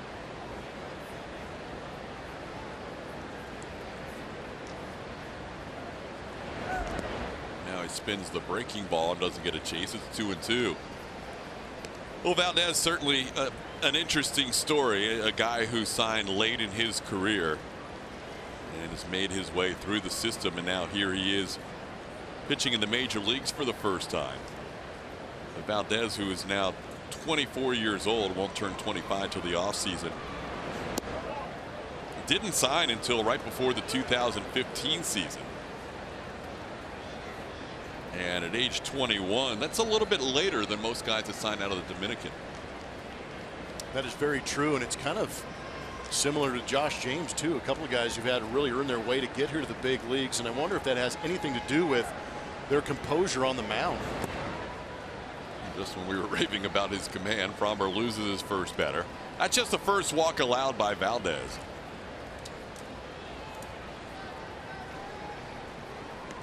Join the Astros Foundation and the Houston Police Department for the annual Badges and Bases H-Town Rundown presented by Chenier. This family-friendly 5K and 10K run will take place next Saturday with proceeds benefiting both organizations. To register, visit astros.com/run.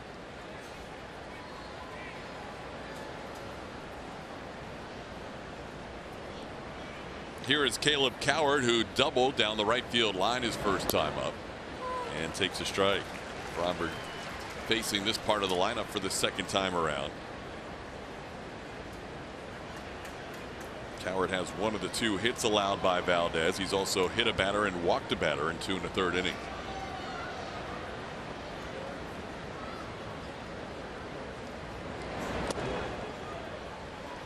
One and one.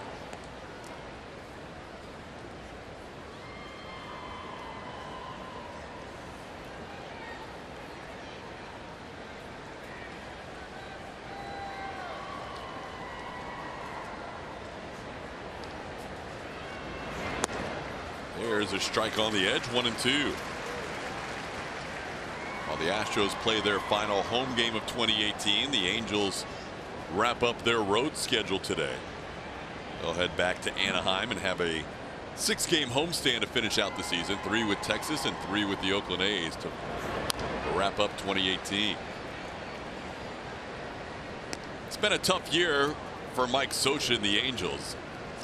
They were anticipating being in the mix in the AL West. They're certainly in the playoff picture, but injuries to their rotation really limiting them in their effectiveness this year. Again, really seems to be a year-to-year thing for Mike Scioscia, trying to get that rotation healthy. He has not been able to keep a starting 5 healthy with any consistency really in the last half-dozen years or so. This year it was Matt Shoemaker in the original rotation. He made 5 starts. Shohei Ohtani in the original rotation. He made 10 starts. JC Ramirez just made 2 starts in that original rotation.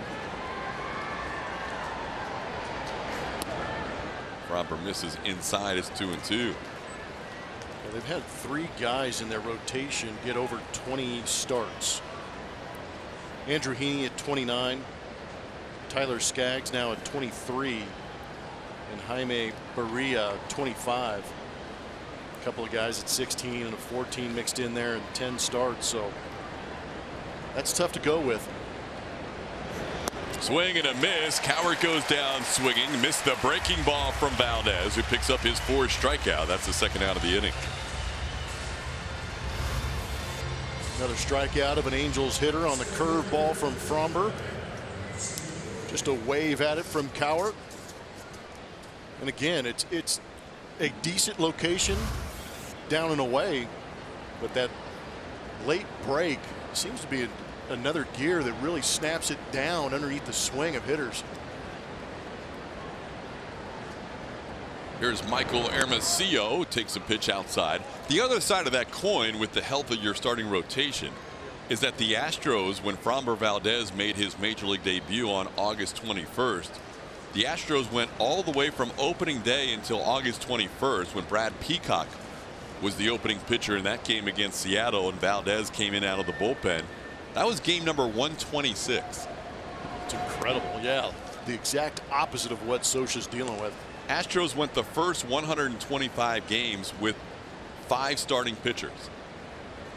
Peacock made that spot start. We've obviously seen Valdez in the rotation more recently during the McCullers injury, and Josh James. So the Astros have limited their number of starters to just 8 this year, and only 5 through the first 125 games. It's now 2-1 on Hermosillo.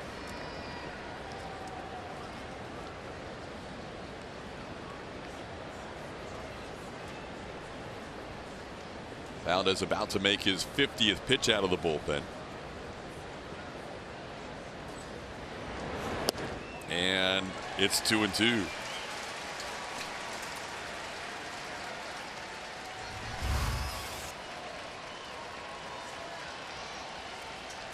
Two and two, but all 4 of those look pretty good. They're all right around there. So again, Valdez, this is a better job with locating, because even some of these pitches outside the zone are competitive pitches. Yep.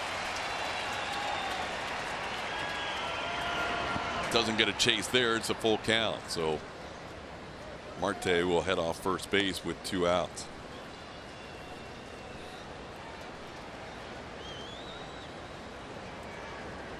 Hermosillo grounded out against Valdez his first time up.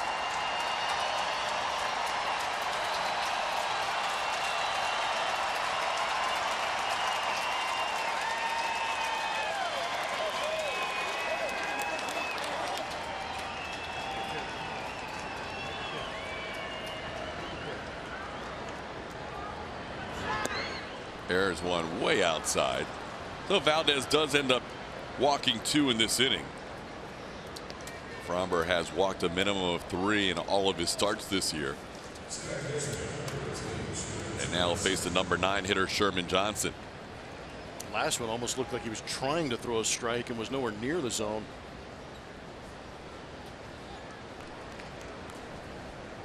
Johnson struck out his first time up. Made his major league debut on Wednesday. He's 0 for 4 in the big leagues.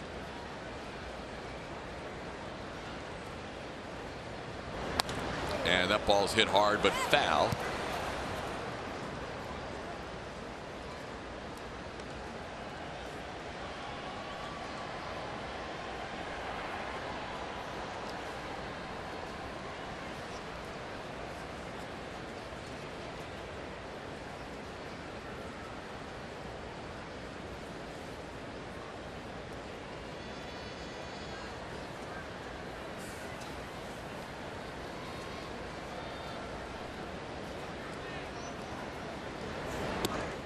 Curveball catches the inside corner, and Valdez ahead of Johnson 0-2.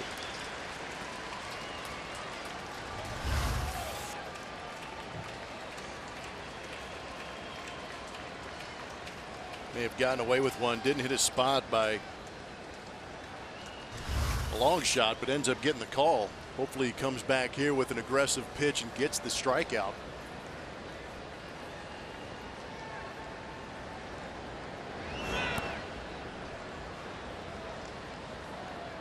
Doesn't get a chase, and it's 1-2. 24 pitches this inning for Valdez. A couple of walks, so ground out and a strikeout.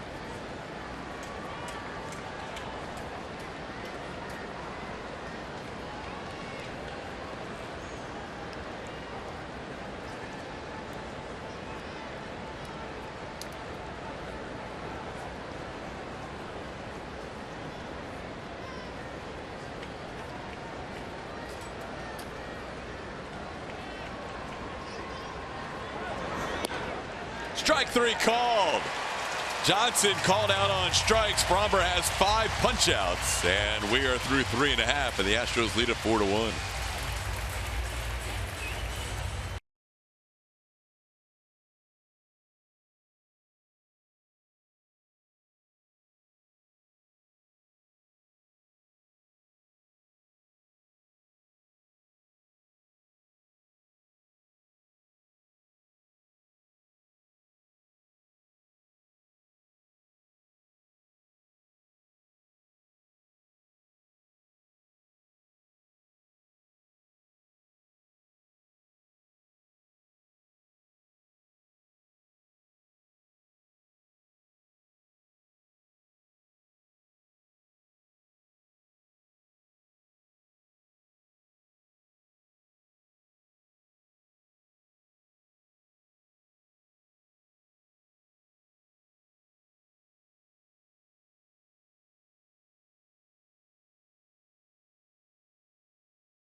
Magical moment at Minute Maid Park, June 20th. Nathan Eovaldi on the mound for Tampa Bay was rolling along until this happened. Springer, Bregman, Altuve. Back-to-back home runs against the then Tampa Bay starter. Could see out Eovaldi in the postseason. He's now a member of the Red Sox. It got so loud inside this ballpark after that third home run. It was incredible. Those guys like to share the stage. Each guy happier for the next when the home Right? runs were hit. It really felt that way. Well, both Altuve and Bregman will hit in this inning after Jake Marisnick. Jake facing a new pitcher as Cam Bedrosian takes over in the bottom half of the 4th.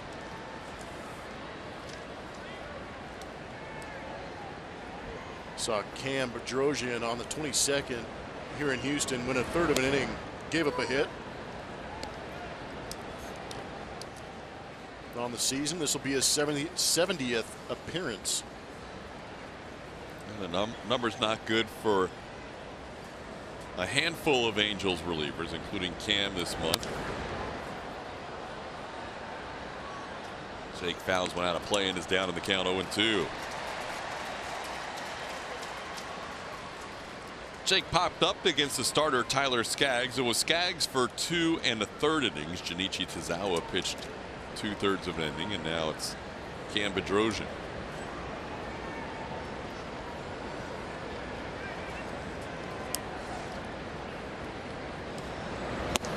And he strikes out Marisnick for the first out of the 4th.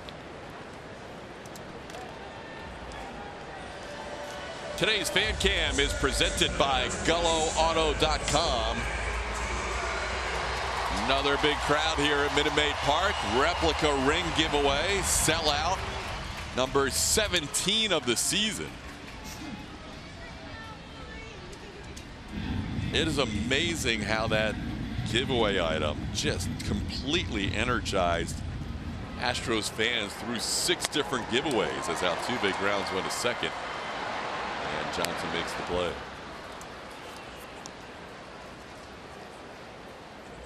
Final number ended up being over 250,000 replica rings that were given away. Plus the minor league teams had their days. Forgot about that. Here's Alex Bregman. Bregman 1 for 2, single and a run scored. Well, we've been thrilled to see not only the crowds that have shown up here this year at home, but also the numbers that we're hearing about with our telecasts on AT&T Sportsnet. We appreciate all the viewership and also love to see the support for the home team here at Minute Maid. Bregman drives one to center field. Hermosillo back, and he eases up on the track and makes the play up against the wall. Cam Bedrosian a strong 1-2-3 inning, needing just 5 pitches.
Sportsnet is brought to you by Rooms to Go. Living rooms, dining rooms, bedrooms, and more. 100 stylish options, all under $1,000. And by Nissan, innovation that excites. Astros lead this game 4-1 as we head to the 5th inning. Angels will have the top of their lineup due up against Framber Valdez. Valdez in his 4th inning of work, taking over after Charlie Morton pitched the 1st inning and left the game. Framber has thrown 56 pitches through 3 innings. 25 of them coming last inning when he walked a couple. And he starts off Calhoun with a breaking ball, and he grounds to shortstop as Bregman is over on the right side in the shift and makes the play for out number 1.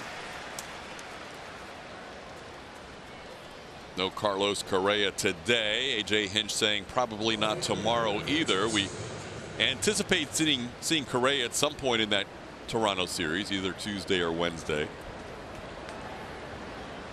I think it becomes a big series and a big road trip for Carlos and for Lance McCullers to see where their health is, try and make some decisions going into the postseason.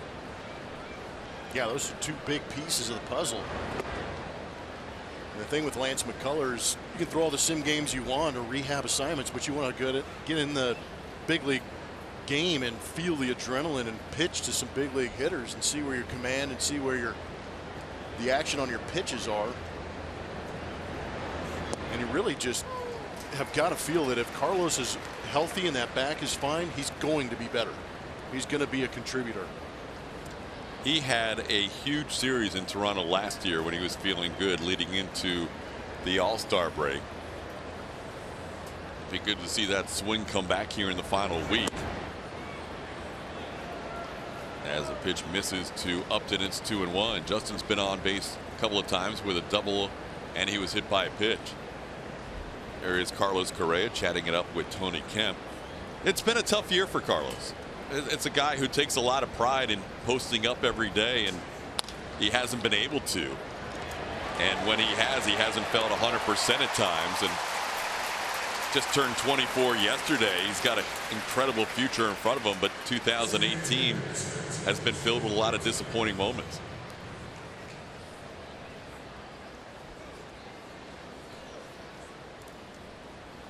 So 2 outs, base is empty, and Framber will face Shohei Ohtani. Ohtani has struck out a couple of times, once against Charlie Morton swinging and once against Framber looking. Framber has 5 strikeouts in 3 2/3, and he gets a swinging strike on Ohtani here.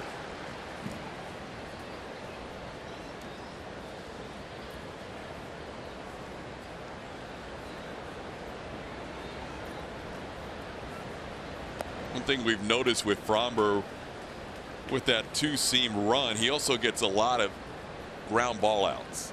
Yeah, good point. 6 ground ball outs today to go along with his 5 strikeouts.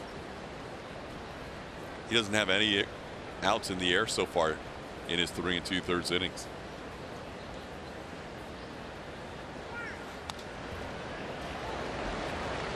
Nice to have a couple of interesting pieces show up to this team late in the year. Framber Valdez and Josh James. You know, before the season, we're talking about Rogelio Armenteros and wondering when Brady Rogers was going to get back and be healthy, and some #1 picks the last couple of years to see where their progress was. Swing and a miss, the ball in the dirt. Framber picks up strikeout number 6 as Maldonado makes the play to first. 9-pitch inning for the Astros lefty.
Some of the great games of 2018 right here at Minute Maid Park. This one back in early July 5th.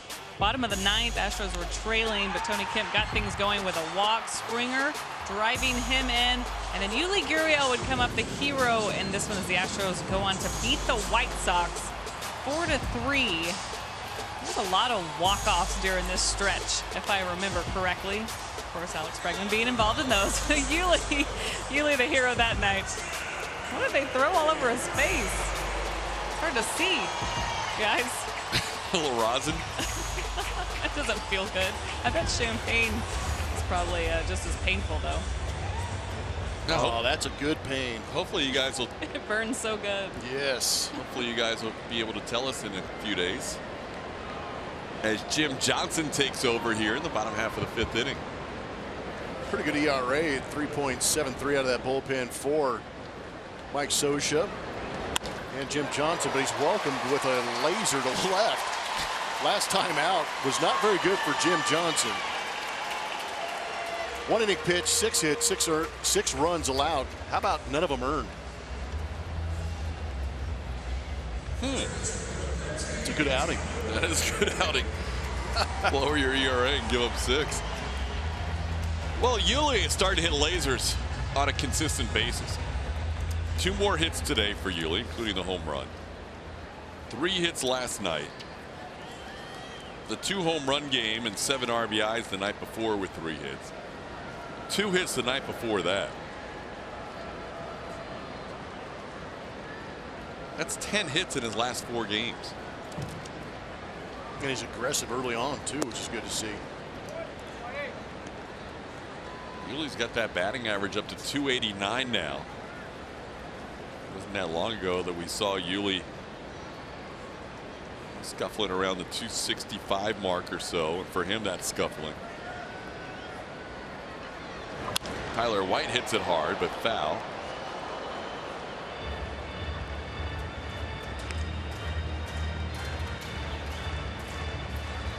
Astros facing their 4th pitcher for the Los Angeles Angels. Cam Bedrosian very efficient and needing just 5 pitches to get 3 outs last inning.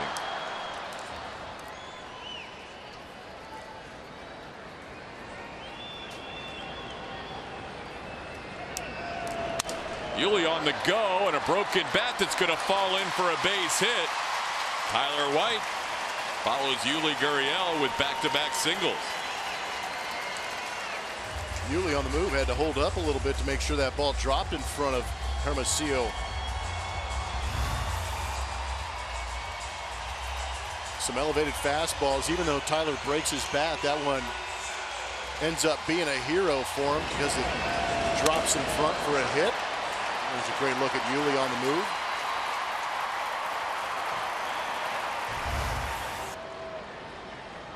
And I'll bring up Marwin Gonzalez. Marwin 2 for 2 today with an RBI single. Now batting left-handed for the first time.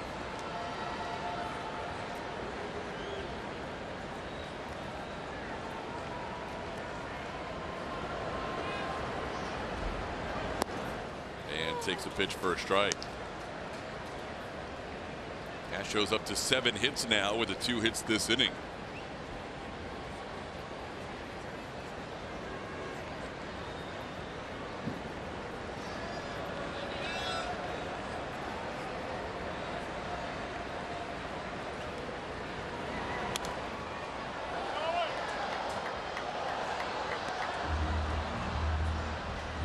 Astros getting 3 of their runs in the first. Marwin right in the middle of that with a double and a run scored. They got a run in the 3rd. Marwin drove that one in.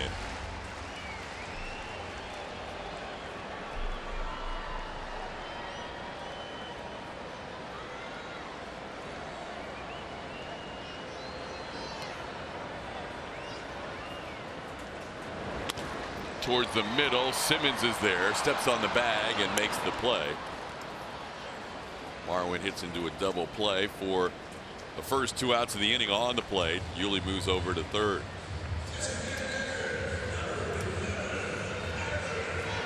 Astros are closing in on their franchise record for double plays. That's 151. The franchise record is 154.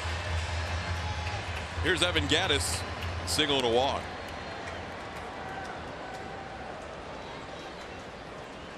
Evans' single scored the 3rd run of the game.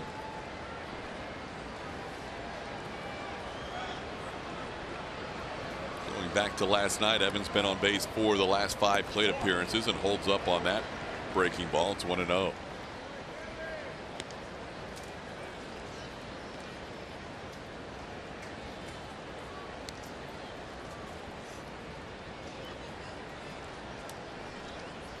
Astros trying to win their 98th game of the season today. That would push them with their next victory into 3rd for the highest win totals in franchise history. Only last year's 101 wins and the 98 season with the franchise best 102 wins. More than this year. Astros have 8 games remaining, including today. Ball's hit hard, and Gattis with an RBI base hit to left. All of a sudden, Evan Gattis has come alive lately. He's been on base 5 of his last 6 times. It's now a 5-1 game. 2-out Lightning. A couple of base hits in his first couple of starts here on this homestand for Evan. Kind of jam shots, a couple of duck snorts out there. Now he's starting to lay out some frozen ropes. Confidence is high. And the shot is good. We see why Evan plays baseball. Well, it couldn't come at a better time. Here's a guy, you know, baseball is such a tough sport. Hitting is such a tough skill, and Evan has struggled lately, and he needed something positive going into the final week of the year. Well, it seems like everyday life is like this, but really in sports, what have you done for me lately? And it was the Tyler White show for a while, taking that DH role away from Evan, but now he's getting the swing back. Josh grounds one the other way and is the final out, but Evan Gattis and the Astros tag on another run. It's now 5-1.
Action earlier, and this one is unbelievable. It's two separate dates. April 29th, Max Stassi bidding for a home run. Piscotty back, and that fan makes a catch, and it is overturned from a home run into a flyout. And then Alex Bregman, 4 months later, same fan, same outfielder, this one a home run. What are the odds? I don't know. Not even Baseball Savant could come up with an analytic to try and figure that one out. Second one, a little bit better outcome, obviously. Captain Joe had learned his lesson on the first one. And Stephen Piscotty and Captain Joe, the Astros fan, April to August. Same two guys involved. Max Stassi, no home run on the fan interference. Bregman let the ball travel a little bit, home run. I mean, that's infinitesimal, the odds of that happening. Johnny on the spot. I'm telling you, he was in the right spot, at least for Alex. Not sure what would have happened if he didn't catch that ball off the bat of Max. It probably would have been an out. But pretty crazy happenings here at Minute Maid Park this year. Saw Valerie earlier and Joe on those two plays with Piscotty. Framber Valdez begins his 5th inning of work. And Andrelton Simmons chops one to short. 2 big hops for Bregman. We've seen this one before. Simmons grounds out to shortstop, and Bregman makes the play. He's done that all 3 times this afternoon. Is that still considered a hat trick? If you do the same thing in every at bat, we'll give it to him. Yeah. Shortstop on shortstop. Ground ball again from Framber Valdez. Yeah, he's been impressive. This is about as good as we've seen him. As good as his numbers have been, today's probably his best outing to this point. Most consistent as far as strike throwing is concerned. Now facing Francisco Arcia, who weighs at the first pitch. His pitch count topped out at 92 a couple of starts ago back on September 11th in Detroit. The longer AJ allows him to go, the more you wonder if he is going to make that start with just 2 days rest on Wednesday. He is scheduled to pitch the final game against Toronto. Obviously that's fluid now, as we're getting a report that Charlie Morton left the game with right shoulder discomfort. I hate that word. Discomfort? Yes. All right. There's Jeremiah giving the report to AJ. soreness. Ball's drilled and deep onto the train tracks. Jose Briseño hits one on top of the train tracks to make this a 5-2 game. Briseño's 4th home run of the year. He wasn't in a rush to get around the bases, was he?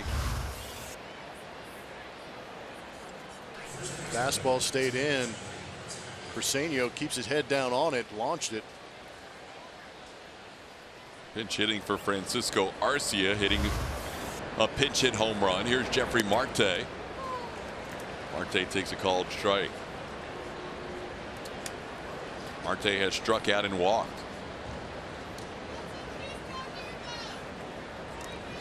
First run allowed by Framber Valdez.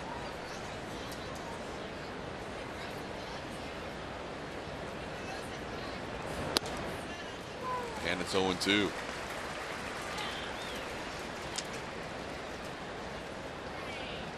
Estimated 419 feet off the bat of Jose Briseño.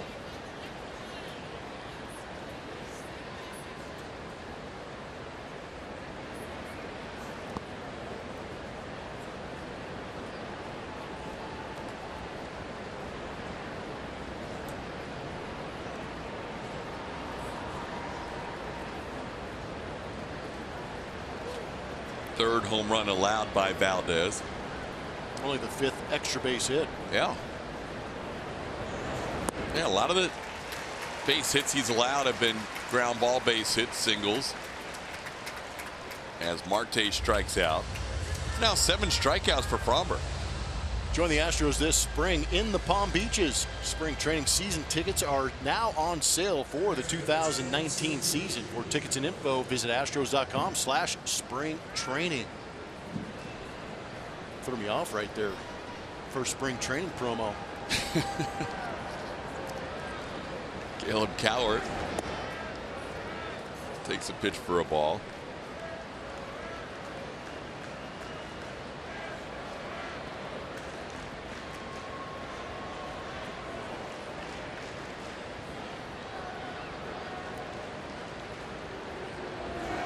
Funny how you go into spring training with expectations. I think this year there are a lot of people that felt that the 2 teams that shared that complex in West Palm Beach, the ballpark of the Palm Beaches, could meet in the World Series. Well, the Astros are trying to uphold their end, getting to the postseason, but the Washington Nationals really didn't even come close to the playoffs, as it turns out. They were. Yeah, you can put me in that boat. I thought there was going to be the Nationals on the National League side. They were pretty much out of it from mid-August. Just never could make a run this year. The Atlanta Braves, with a lot of young studs in their lineup, end up winning the NL East. Framber continues to pick up strikeouts, a career high 8, as he freezes Cowart to end the 6th. It's now 5-2.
Commemorative brick program. Fans can customize a brick with a personal message that will line Champions Walkway at Minute Maid Park. For details and info, visit astros.com/bricks today.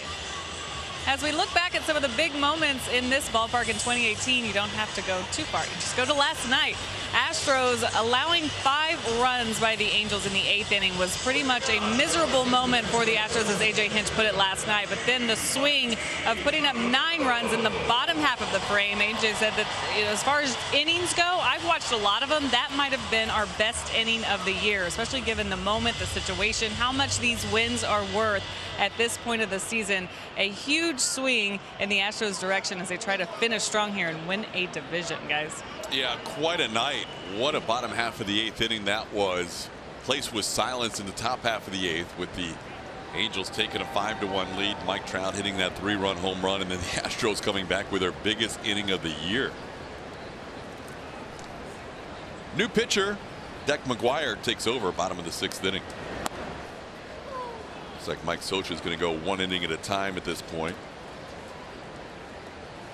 Drozian had the 4th. Jim Johnson the 5th, and now Deck McGuire, pitching in his 20th game here, takes over in the 6th. Fastball, changeup, curveball, and a slider from Deck. Martin rips one into the crowd. Look out. Martin handing out Fan Appreciation Day lasers. Martin, a couple of flyouts to left.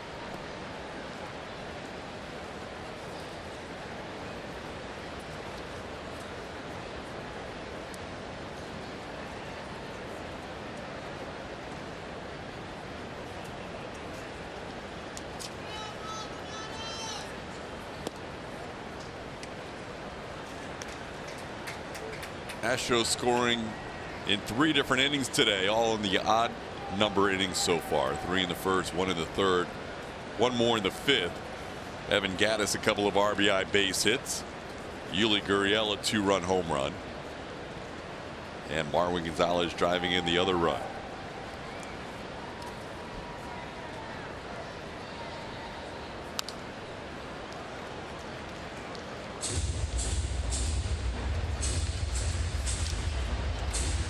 Astros trying to sweep the Los Angeles Angels.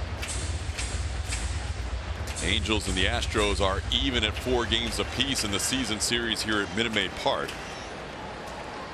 Astros made the difference in winning the season series by going 7-2 in Anaheim. Played very well in Angel Stadium this year. That's kind of been the theme for the Astros versus their AL West opponents all year long. Some staggering home numbers within the division. Thankfully, they won that last series against Oakland here at the end of August. It was only 1 of 3 series the A's have lost in their last 85 games, really since mid-June. Martin takes a pitch outside for a ball.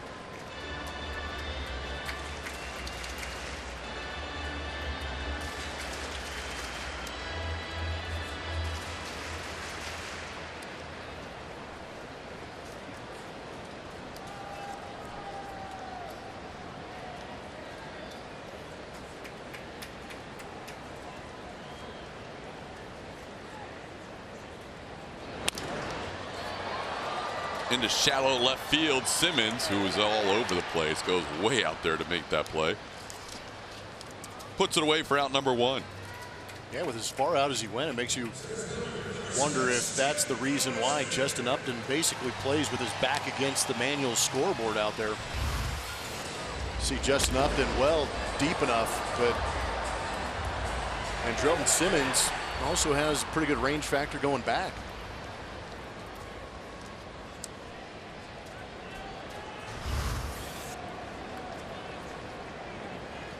17.9 UZR zone rating, best in baseball for Simmons.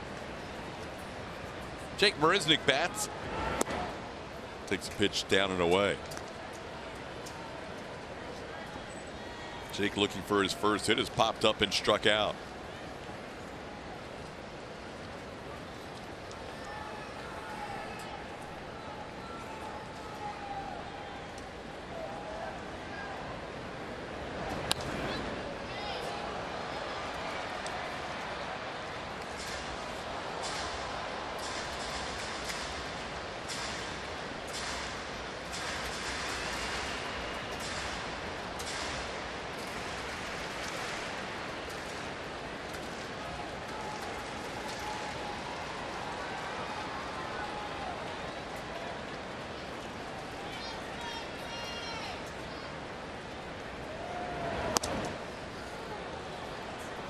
Astros today picking up another sellout, 17th sellout of the season.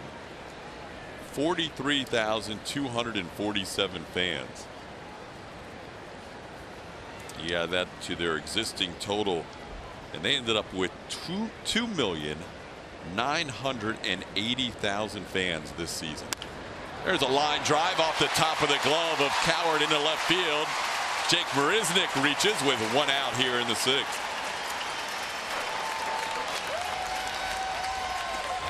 There are some of those 2,980,000 fans. League leaders are presented by Houston Methodist. Percentage of stadium filled. The Astros on that leaderboard at 89.6, and that's a credit to the Houston Astro faithful showing up in droves to watch this ball club play.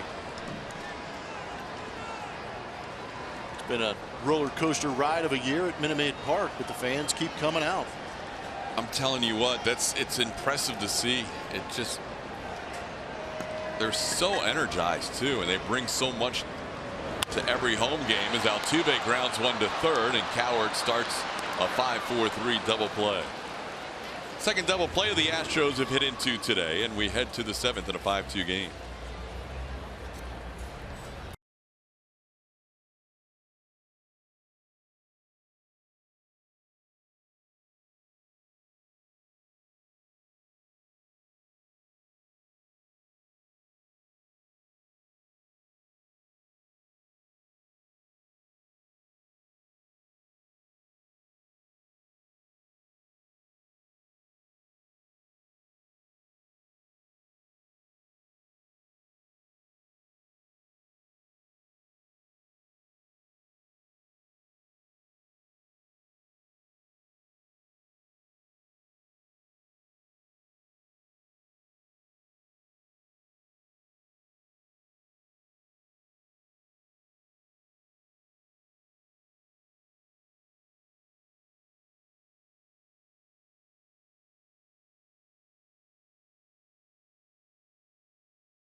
Sportsnet app from iTunes or Google Play, or visit attsportsnet.com to stream on your computer. Log in with your cable account and you're all set. Available for those with AT&T Sportsnet in their TV subscription. Blackouts and territorial restrictions apply. Best moments of 2018. Crowned queen of Houston Astros baseball. I am so emotional. Thanks to Brittany for letting me, not only crowning me that day, but letting me borrow the crown for another week, because Princess Day at the ballpark was the next week, remember? And I got to wear it that day too. And you learned how to wave. I did. Still needs work. Trophy crown. That thing is awesome. Oh, so that's special. You were Princess Julia, huh? For a day. Love it. Remember do you remember that day? They brought princesses out to Union Station, and the little girls all got to take their picture with Ariel and Jasmine, and then I just walked up and got on the end. It's like, and me. awful. I had so much fun that day, though. Oh, you have fun every day, Julia. I do. Hey, you got to abuse the privilege. Oh, it's always a good day when you're coming to the ballpark. And we'll share, tonight we're focusing in on home highlights. We'll share road highlights on the road trip, but certainly some of the things Julia did on the road this year were special. I don't know if anything tops being in the Legends race in Oakland. My back is still sore from that race, carrying all that weight. Yes, do you have back discomfort, Julia? I probably do, yeah. We appreciate you fighting through it.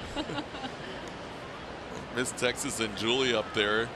One of the better moments of the year at Minute Maid Park. Not sure what happened on that last pitch, but Framber threw it and Martin didn't catch it, and it was called a ball. 3-1. Bullpen action going for the Astros in the 5-2 game. Colin McHugh warming up. Framber is now up to 84 pitches. He gets a swing and a miss here. It's 3-2 on Michael Hermosillo. There is Colin, as AJ has gotten just about everything he could have hoped for out of Framber Valdez after Charlie Morton left with right shoulder discomfort. A little half swing and a foul. Framber 8 strikeouts, a couple of walks. The rest of his outs have been all on the ground. 7 ground ball outs, 8 strikeouts.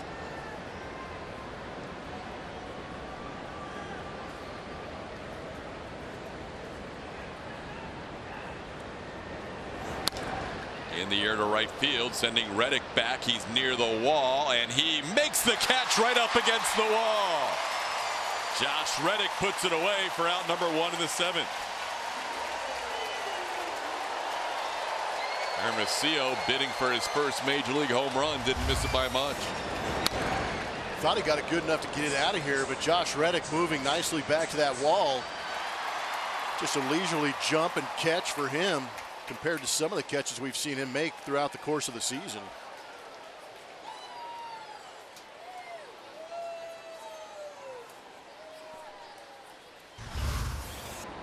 Framber now facing Sherman Johnson. Johnson takes a pitch outside for ball 1. Johnson has struck out twice against Valdez today. Framber's previous career high in strikeouts was 6. That came as a starter.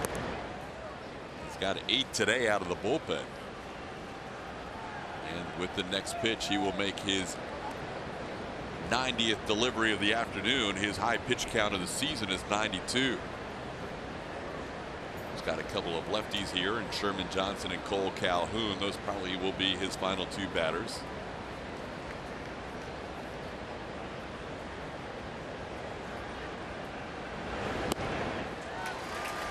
Two and 1 to count.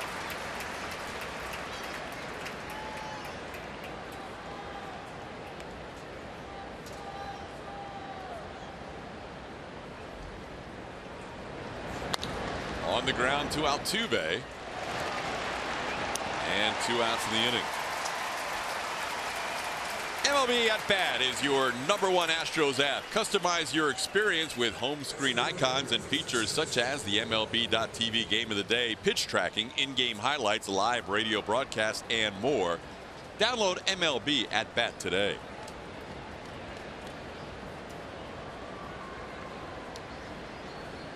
Two outs, bases cleared, and Framber will face Cole Calhoun.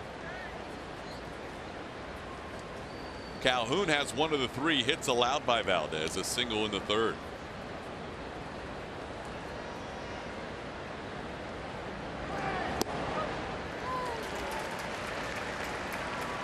Cole 1 for 3 today, grounded into the shift to Alex Bregman his last time up. 1 for 12 in this series and 2 for 42 over the last week plus.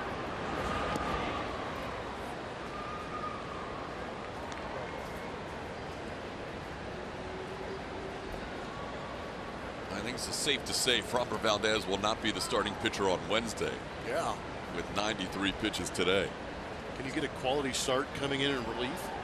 He deserves one. Man, if he gets us out right here against Cole Calhoun, he definitely does. He deserves a big hand from this crowd. Big time. Valdez taking over to start the second inning. Has gone 5 2/3, allowed 3 hits, one of them a home run by the pinch hitter Jose Briseño. That's the only run he's allowed. He's walked 2 and struck out 8, and now ahead of Calhoun 1-2. Framber gets a strikeout to end his day. 9 strikeouts for Valdez. 6 innings of work, only allowing 1 run. He was brilliant today out of the bullpen for A.J. Hinch. Astros lead this game 5-2. We head to the 7th inning stretch here at Minute Maid Park, and we will stay right here for God Bless America. And join us as we pause not only to honor our great nation, but to salute those who defend our freedom around the world each and every day. Please join Miss Melissa Radke for the singing of God Bless America. God bless America, land that I love.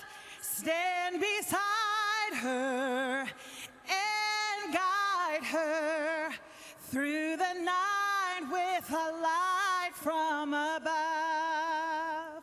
From the mountains to the prairies to the oceans wide with foam. God bless America, my home, sweet home. God bless America, my home, sweet home.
This play, Alex Bregman taps one no more than 10 feet down the line, and it turns into the game-winning play as Jonathan Lucroy throws it off Bregman's helmet.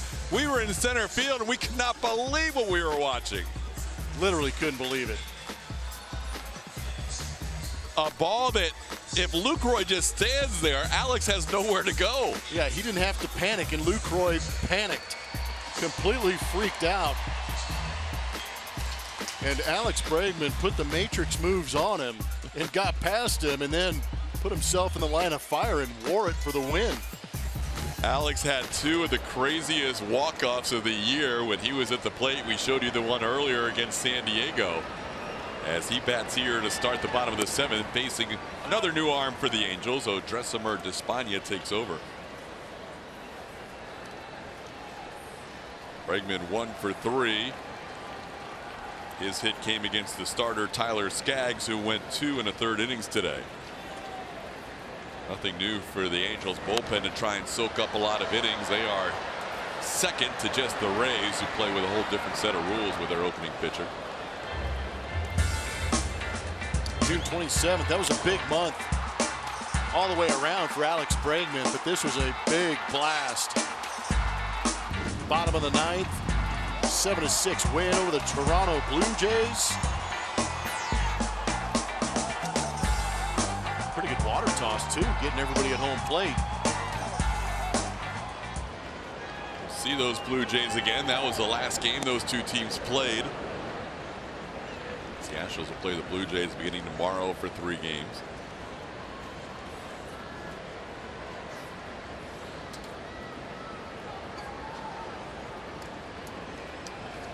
Espana in the 7th after Deck McGuire pitched the 6th and picked up a double play to end that inning. Counts 2-2 on Bregman.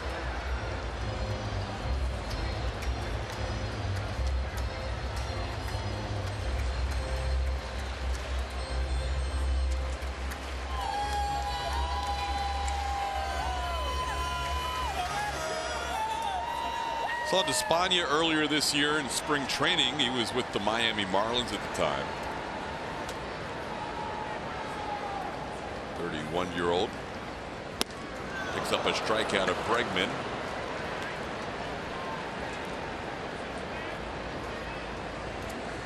That's the first out of the 7th. Between Miami and LA, 17 games and 5 starts for Espana. 35 and a third innings on the season. 18 walks in that time.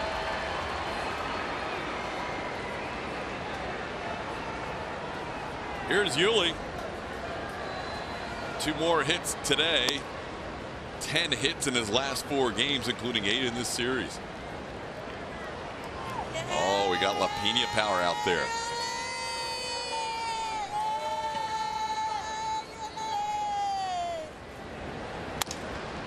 Off the glove of Espana, tries to recover, underhand toss in time to get Yuli for the 2nd out of the inning. No Player Does More is presented by HEB. This was a big one also. Walk-off home run versus the A's on August 29th. That's when the Meg really shot onto the scene for the Houston Astros. Watch the rejection by Tony Kemp, saving everybody's lives after that basket toss.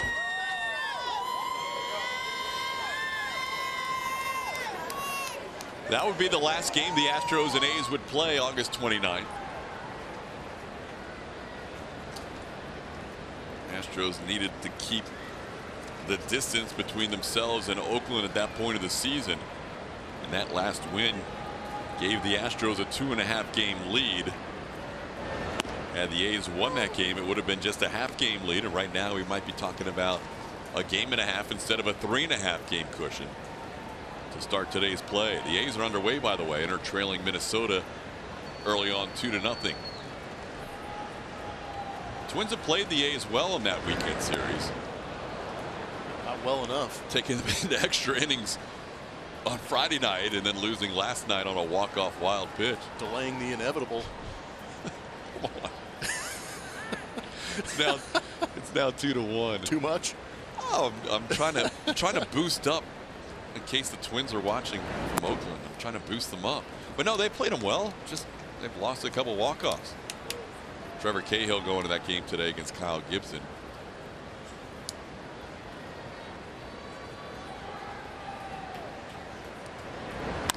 Tyler White with a single into left center field.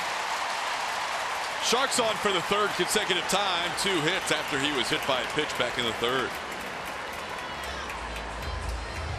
And that'll be the end of the day for him. Miles Straw will be on as a pinch runner.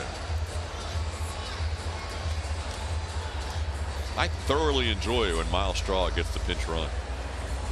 Yeah, he brings a little bit of excitement to it, doesn't he? Picked up his first stolen base of his career last night and then almost scored ahead of Evan Gattis on a base hit to the outfield. Straw was catching Gattis with every stride. Marwin's usually pretty patient at the plate. Might give Straw an opportunity to steal a base. You would like to see the Astros tack on a run or 5 more, just to make it more fun that way.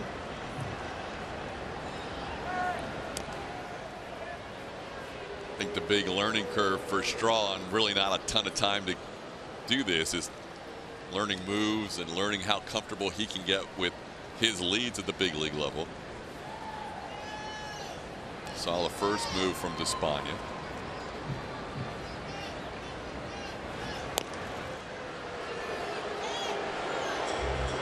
"70 stolen bases at the minor league level.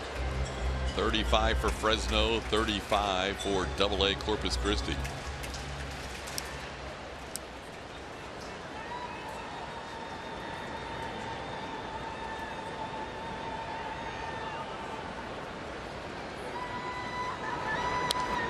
Marwin fouls one back.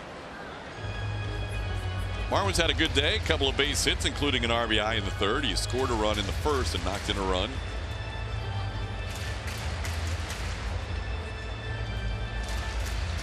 May have didn't do anything to the bat, just needs a little rosin. Despaigne is a guy you mentioned was a starter, now moved to the bullpen, still throws 5 pitches. Still has that starter's arsenal.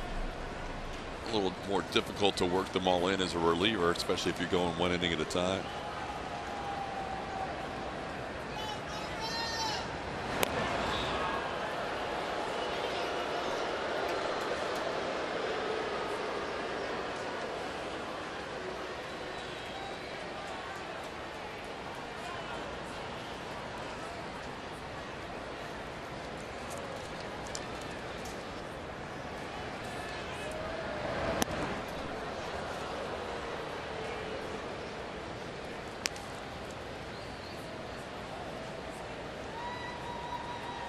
Straw has been used almost exclusively as a pinch runner. Occasionally he has stayed in the game defensively, but has just 1 at bat so far in his 6 games since being called up.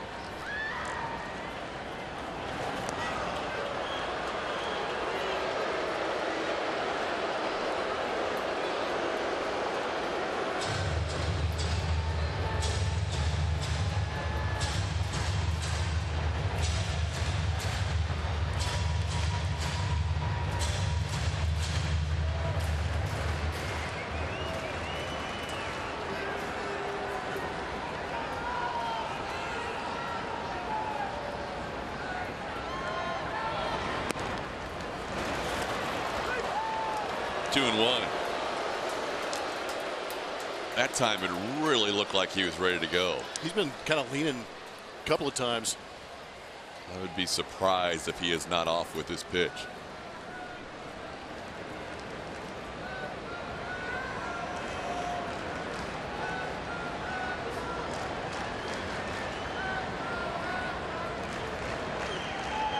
There he go. Starting to stop. 3 and 1.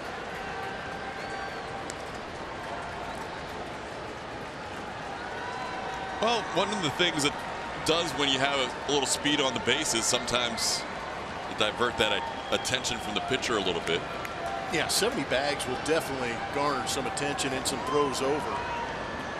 But it also creates an opportunity for the hitter at home plate to get some fastballs. And Marwin sitting in a hitter's count now. I just love the fact that Miles Straw is looking to steal a base and still getting back pretty easy.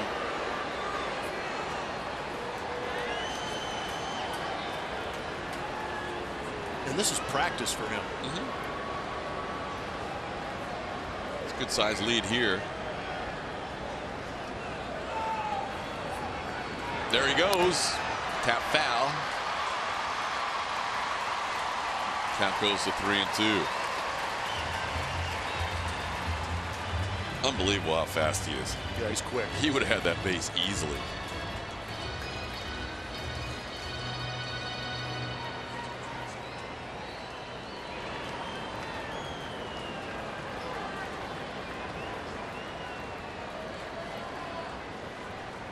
Now it'll be an automatic go on the 3-2 pitch with 2 outs.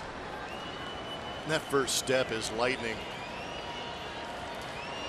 It's a good look at him just almost dropping that right foot to a 45-degree angle and getting the chest over it and just going. Marwin draws a walk. Marwin on base for the 3rd time today. Astros with runners on first and second with 2 outs, and Evan Gattis coming to the plate. This week on Bases Loaded, the bullpen gets ready for the postseason. We'll weigh the pros and cons of an electric strike zone and a shakeup in the farm system. All that and more on Astros Bases Loaded after the postgame show, only on AT & T Sportsnet. Evan has been on base 5 of his last 6 times, including all 3 today. 2 for 2. 2 run-scoring singles and a walk. Evan, an opportunity again here with first and second, takes a strike. Evan thought that was inside.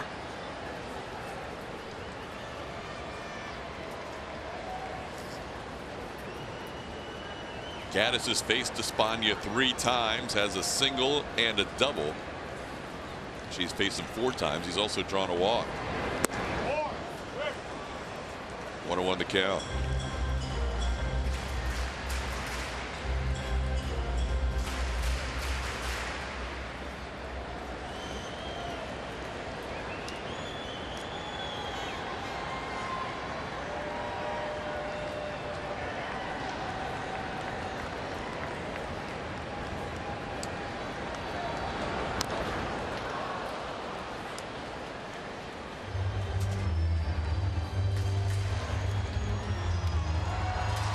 Draw on second, Marwin on first.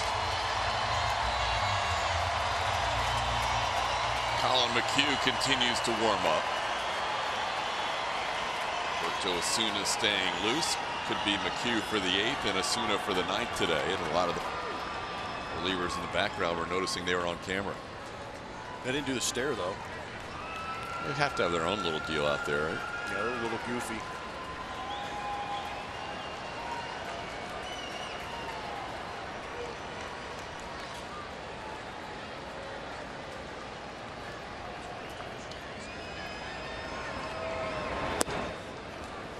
The good thing about being a hitter with a runner in scoring position is if you get a base hit to the outfield with 2 outs, usually means a run scored. With Straw, I mean, you could hit the hardest line drive possible and he's still going to score. No doubt. See if you circle them and see if they do anything. No. There you go. It is. Yes. Got him. Who was that? That was great. We're impacting the game. 3-2. That made my day. Well, now the runners will be off. You want to try it again?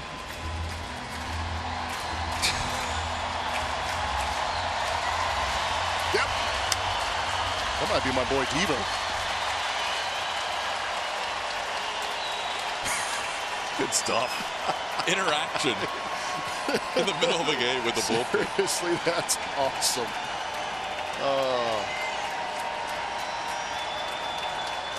Straw will be off second, Marwin off first. Little tapper gets by the mound. Simmons, bare hands, late. Bases loaded. Simmons literally gave it everything he had to try and get Gattis, and he's grabbing, hopefully maybe just a cramp. But grabbing that right knee or that right hamstring. Man, you ain't lying. That ball just nubbed out there, but Andrelton Simmons on a full sprint. I don't know how he did that.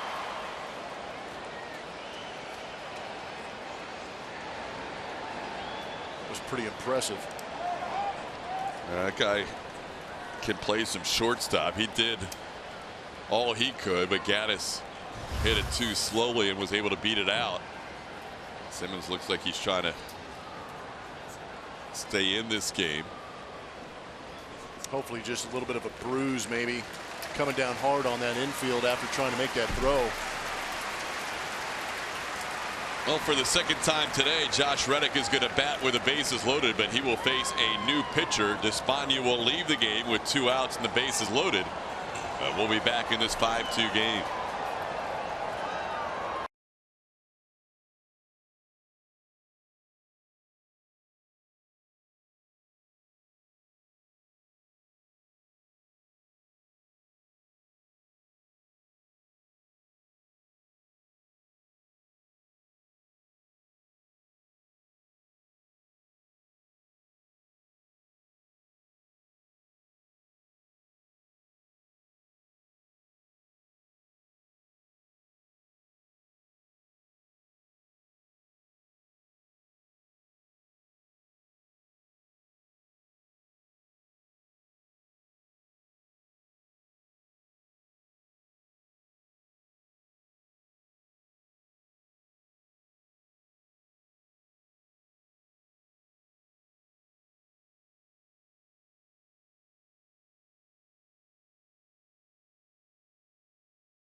A Chevy Stropole, which Astros fantastic finish at Minute Maid Park was your favorite.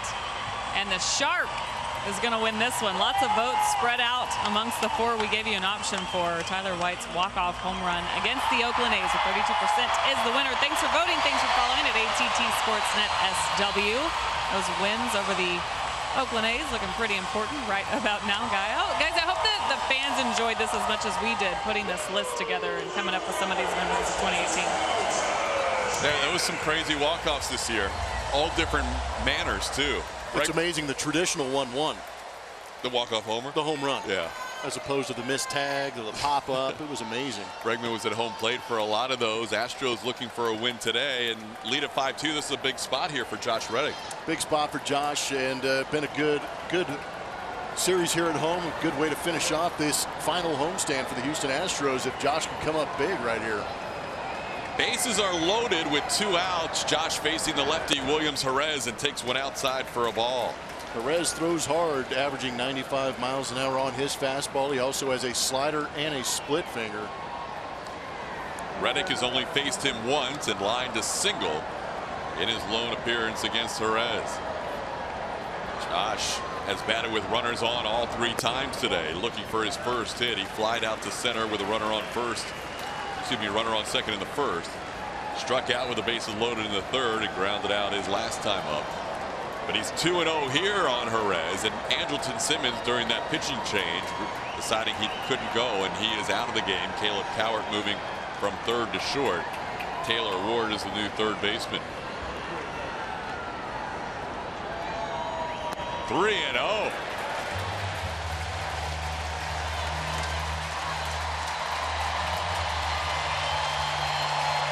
If you're Josh Reddick, you're daring him to throw 2 strikes right now.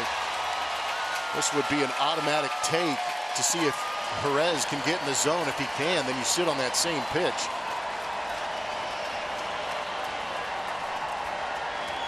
Ball 4. Astros add to their lead. It's now 6-2 as Straw will cross the plate on the bases loaded walk to Josh Reddick.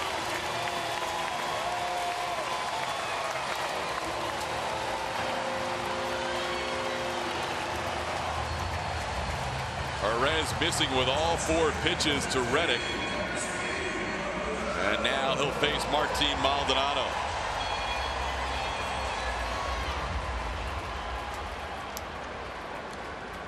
This inning started with 2 outs and nobody on. Tyler White with a single into left field.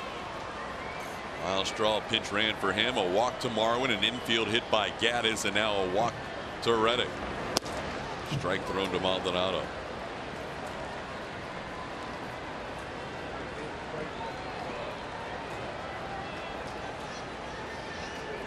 Martin also batting with the bases loaded for the 2nd time today.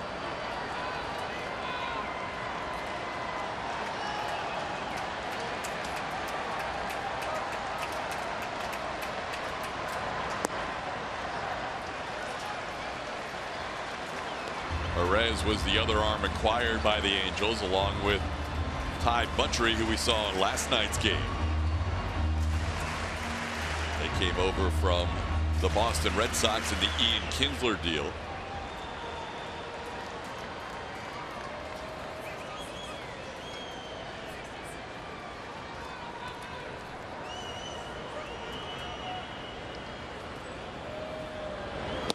Inside on Martin, it's 2-1. Sit on that cookie if you're Martin. That fastball, get it ready early against 95. It's in the zone. Get that barrel to it as quick as you can.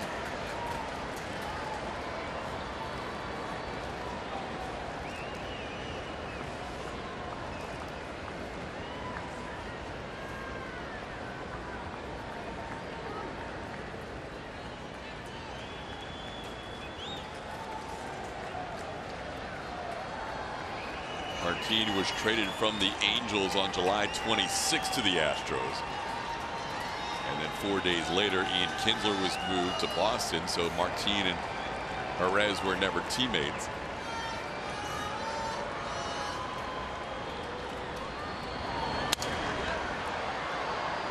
Two and two the count. Martin may have cracked his bat on that foul ball. Oh, yeah.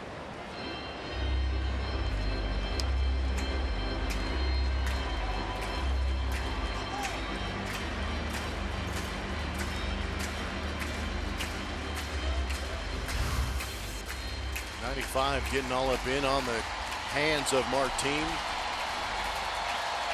Splintered a piece off.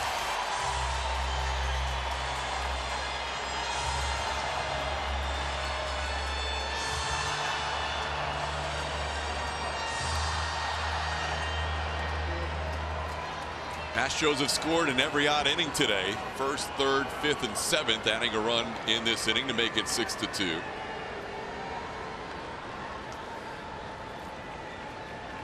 And Martin trying to add to that total. The Astros with 11 hits to 4 for the Angels.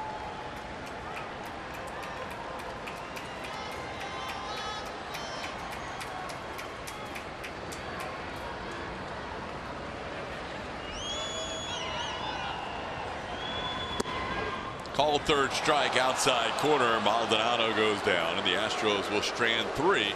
Still lead 6-2 headed to the 8th.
Colin McHugh takes over as a new pitcher in this 4-run game.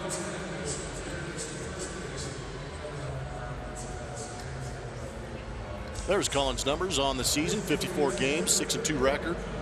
He's only thrown in 68 2/3 innings That whip is still under 1, and a great number, that 88 strikeouts in those 68 2/3. He'll face the 2-3-4 hitters for the Angels: Justin Upton, Shohei Ohtani, and Andrelton Simmons. Astros making a lot of changes defensively as well. We'll catch you up on that. Upton is 1 for 2 today. Doubled, was hit by a pitch and grounded out. McHugh starts him off with a strike. Well, this is a game that was started by Charlie Morton, who left after 1 inning with right shoulder discomfort. And Framber Valdez was brilliant for 6 innings out of the bullpen today. And if the Astros are able to reduce their magic number, Valdez deserves a lion's share of the credit. Oh, man. And he probably wasn't planning on pitching today, and all of a sudden Charlie Morton comes out with that right shoulder issue, and he comes in and goes 6 strong. The best number of the day for him was at 2 walks. Got 9 strikeouts, but the walk number down to 2 is a very good sign, trending in the right direction as far as strikes thrown for Framber. Only run allowed by Framber was a solo home run by the pinch hitter Jose Briseño. Now Colin with a 1-2 count on Justin Upton. Gets him swinging at the breaking ball. McHugh picks up a strikeout to start this inning. It's now 12 strikeouts for the Astros in this game. Julia? Mike Trout takes on the AL West today by AARP. Mike Trout with a day off today, but he is certainly the key to beating the Angels. Get this guy out. Almost half of his career hits against Houston have been extra base hits. This year, look at what the Astros have done. They have held him to just the 200 average. He just got up to 200 recently, too, the 780 OPS. These are not normal numbers for Mike Trout, that's for sure, but it's definitely been the key for the Astros to take so many wins from the Angels this year. 12-6 so far, hoping to go 13-6 with a win today, guys. Yes, Trout, and just even with the damage in this series, those are not Trout-like numbers, what he's done against the Astros overall in the year. And Mike Scioscia had said they were looking for days off for Trout. He's scheduled to have today off. Astros don't mind. Not at all. But he's putting up numbers that if you put up Mike Trout's 2018 against any other Mike Trout year, and I'm talking about including the 2014 and 16 MVP seasons, this year might be his best. That's incredible to say. I mean, he doesn't have the RBI numbers, but in the analytic numbers, which are the numbers that are more in your control, highest on base, highest slugging, highest WRC plus. WRC plus is way up there. Highest weighted on base average. He is just a phenomenal asset to have in your batting order. It's just a shame that the rest of the ball club's unable to perform around him and help him win some ball games, stay a little more relevant. It's been a tough year for the Angels overall, but Trout continues to get it done. 5 straight years, first or second in the MVP voting. Last year, 4th, and probably will be in the top 2 or 3 again this year, you would think, or somewhere in that mix. You saw Yuli Gurriel make a play on Shohei Ohtani for the second out. Yuli's moved from third base to first. Alex Bregman from shortstop to third. Marwin's in from the outfield and playing short now. Miles Straw's in the game. He's in right field, and Josh Reddick moved from right field to left field.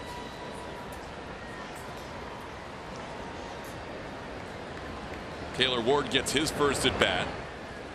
Came on for Andrelton Simmons, who left the game, and he's down to the count here, 1-2.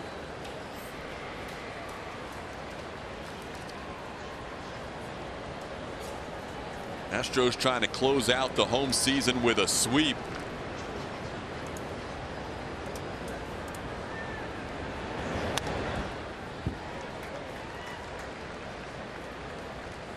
AJ Hinch's crew winning last night 10-5, won the opener this series 11-3.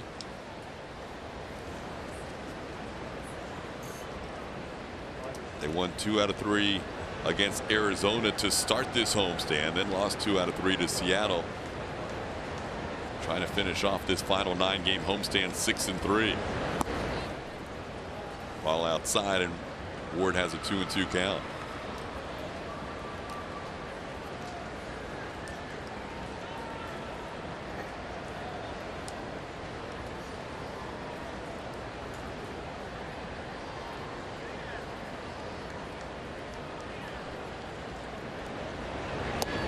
called. Third strike. McHugh freezes him. A couple of strikeouts in the inning for Colin. A 1-2, 3/8. We head to the bottom half, 6-2.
Time for the Miller Lite Hold True moment. Yuli in this series has been just wearing out Anaheim pitching. Oppo Taco for a 4-run home run, and then he yanks this one into the Crawford boxes for a 2-run home run. 6 RBI in that first game. I'm sorry, picked up another one with the base hit up the middle, but then a home run today. And in this series, those numbers are correct. 8 for 13 with 10 stakes on the board for La Pina. Love it. What a series. Up to 84 ribbies on the year. George getting to play with the Pina hair a little bit. As we head to the bottom half of the 8th inning, the Angels will bring out another arm out of their pen. It'll be the right-hander, 25-year-old Miguel Almonte. Only pitched in 6 games since being recalled. Whip at 2, the ERA at 14.4.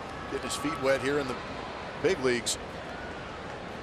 Throws a fastball, 95-96. He'll be mostly fastball, curveball to right-hand hitters, and that's who he will face in this inning. Marisnik, Altuve, Bregman, Gurriel. And Marisnik swings the first pitch and pops one into center. Macio coming in and making the play for out number 1.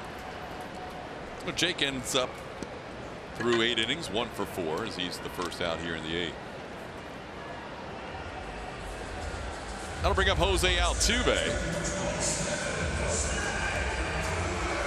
Will Harris warming up in the Astros bullpen. Colin McHugh, an impressive 8. Astros keep adding to their major league record. They have 13 more strikeouts today. They had 15 strikeouts yesterday and 14 on Friday. That is 42 strikeouts in this series with an inning still to go. Jose Altuve 0 for 3 with a walk and a run scored. We've talked about the numbers being put up against the pitching staff of the Angels. Hitters aren't doing too much damage either. Justin Verlander, Colin McHugh showed you earlier combined for 23 strikeouts without a walk. Tonight Framber Valdez, or this afternoon Framber Valdez with a career high 9 strikeouts in 6 innings of 1-run baseball to the pen. Colin McHugh a couple of strikeouts. Charlie Morton had 2 strikeouts in his 1 inning. And Altuve down on the count 1-2.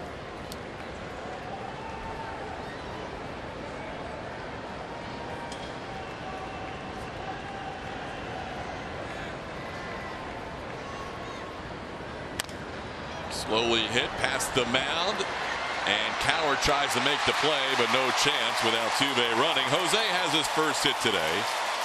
on base for the second time.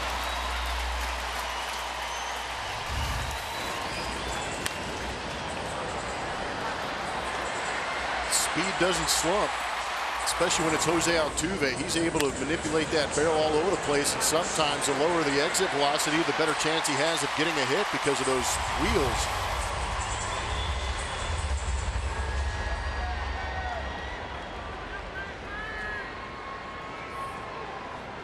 Alex Bregman will bat. Alex 1 for 4 with a run scored.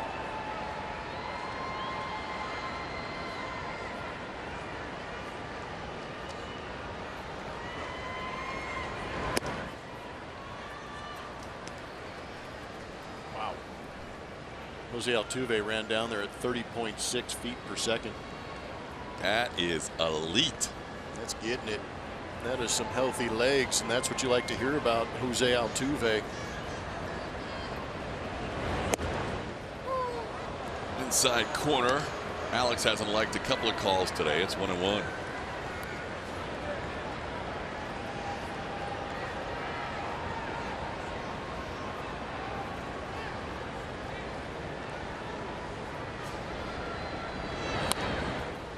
Twins have added to their lead. They scored 2 in the 4th, and they lead it 4-1 over Oakland.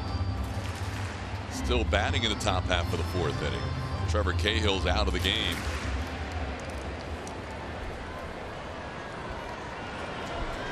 Astros starting the day with a magic number of 5. The A's had a magic number of 1 to get to the postseason. The earliest the Astros could clinch a division would be on Tuesday in Toronto.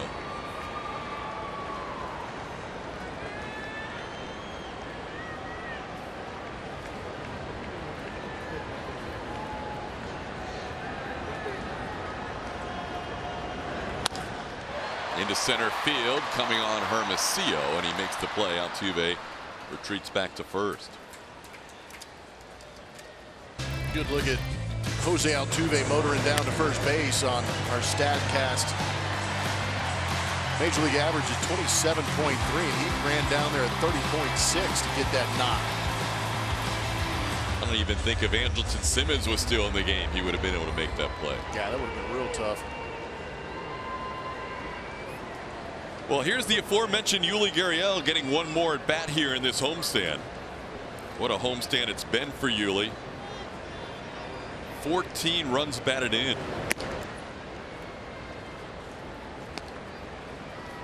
Now, last homestand, Alex Bregman went crazy with 17 runs batted in the 10-game homestand. This has been La Pina homestand with the 14 RBIs, 3 home runs, and hit safely in all 9 games. Strike called. It's 1-1.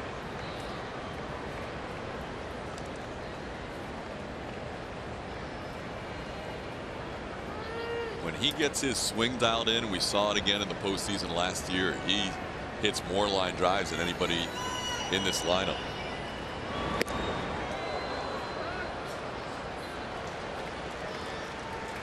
No, he's a lot of fun to watch when that barrel gets to the baseball frequently. Jumps off his bat. One of the higher exit velocities in baseball, averaging last year. Starting to build up the home run total after a slow first half. He's up to 13 now. Continues to improve his career high in RBIs, up to 84. 2-2 the count. Make it 5-1 Twins. They've added another run on Oakland.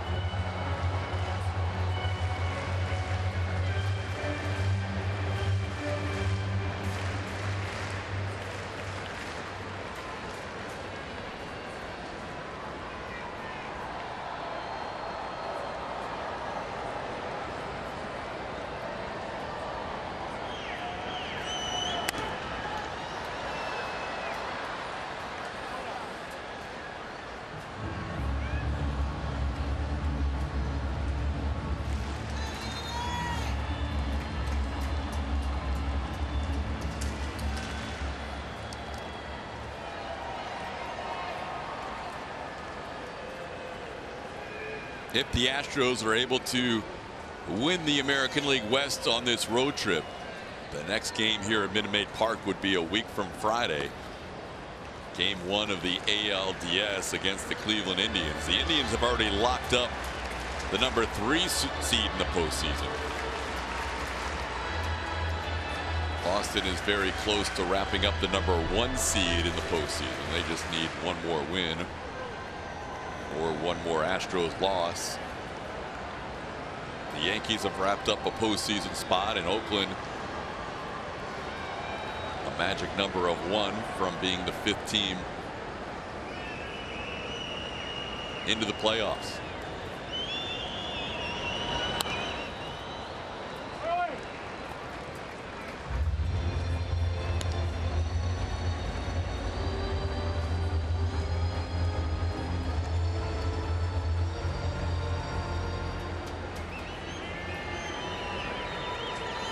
A dozen hits today for the Astros. 2 for Yuli, 2 for the Shark Tyler White, 2 for Marwin, 3 for Evan Gattis, who has had big games back to back. Gattis also reaching on a walk. He's been on base 4 times. Yuli goes down swinging to end the bottom half of the 8th inning. We head to the 9th. Astros trying to close out a 6-2 game.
Sportsnet is brought to you by Toyota.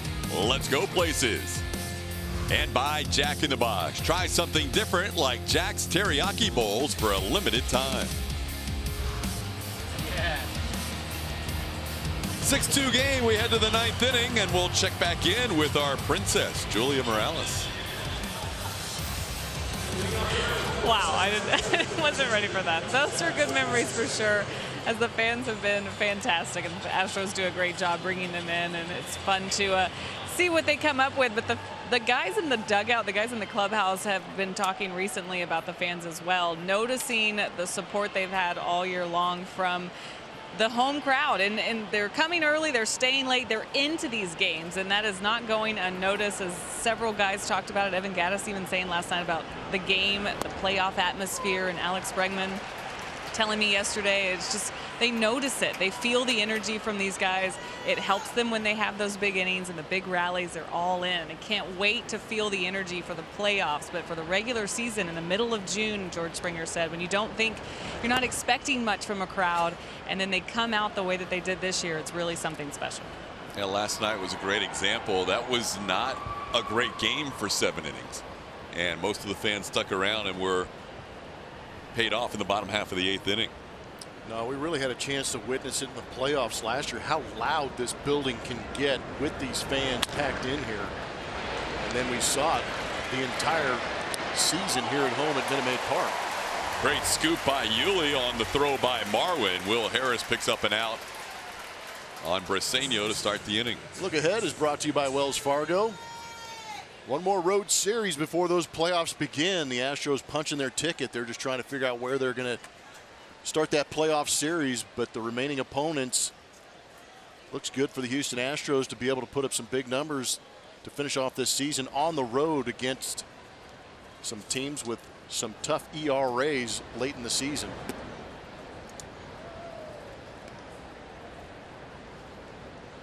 Astros do a lot of damage, 5.5 runs a game on the road, and a couple of good opportunities to add to that total as Jeffrey Marte will bat. Will Harris taking over in the 9th. Colin McHugh a 1-2 3/8 inning. Marte has struck out a couple of times and walked.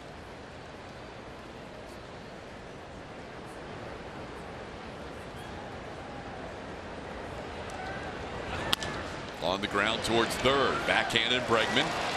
Plants, throws, and that's 2 away. A special kudos to an incredible career. Our high third cameraman Kim Elston is working his final game here at Minute Maid Park. Kim was a bat boy back in the 60s. Moved over to the television side. His father, Gene Elston, working with my dad, Harry Callis, for many years. And now I had an opportunity to work with Kim. Job well done, Kim Elston. There he is. Congratulations, Kim. Nice work. Guys in the truck presenting him with a retirement gift, a little rocking chair to sit back and watch games a different way now. Ease his way into a whole different chapter, and he put in a lot of work through the years for us here. Different network names along the way. Congratulations to Kim. Ground ball to Marwin, and that'll do it. Will Harris, a 1-2-3 inning. The Astros have won their 98th game of the year. Only the 3rd time reaching 98 or more in franchise history. And with this win today, the Astros reduced the magic number down to 4. The A's are currently trailing in their game 5-1. It could be 3 before they land in Toronto tonight. 7 more games to go, and the Astros trying to close in on back-to-back division titles. Blummer, this is a good way to wrap up the home season. Absolutely was. It was a blast calling games here. We appreciate all the guys down in the truck who work so hard here in Houston to make our jobs that much more fun and a little bit more easy. We will miss this place, especially sitting here in these seats, but we will be joining the throngs of Astro fans in the seats as we watch what these Astros try and accomplish this season. But it was a blast here at Minute Maid Park this year. 2,980,000 fans for the home season. We want to thank everybody involved in our home broadcast. It was quite a year here at Minute Maid Park, and it wraps up with a 6-2 win. Post-game show coming up right around the corner.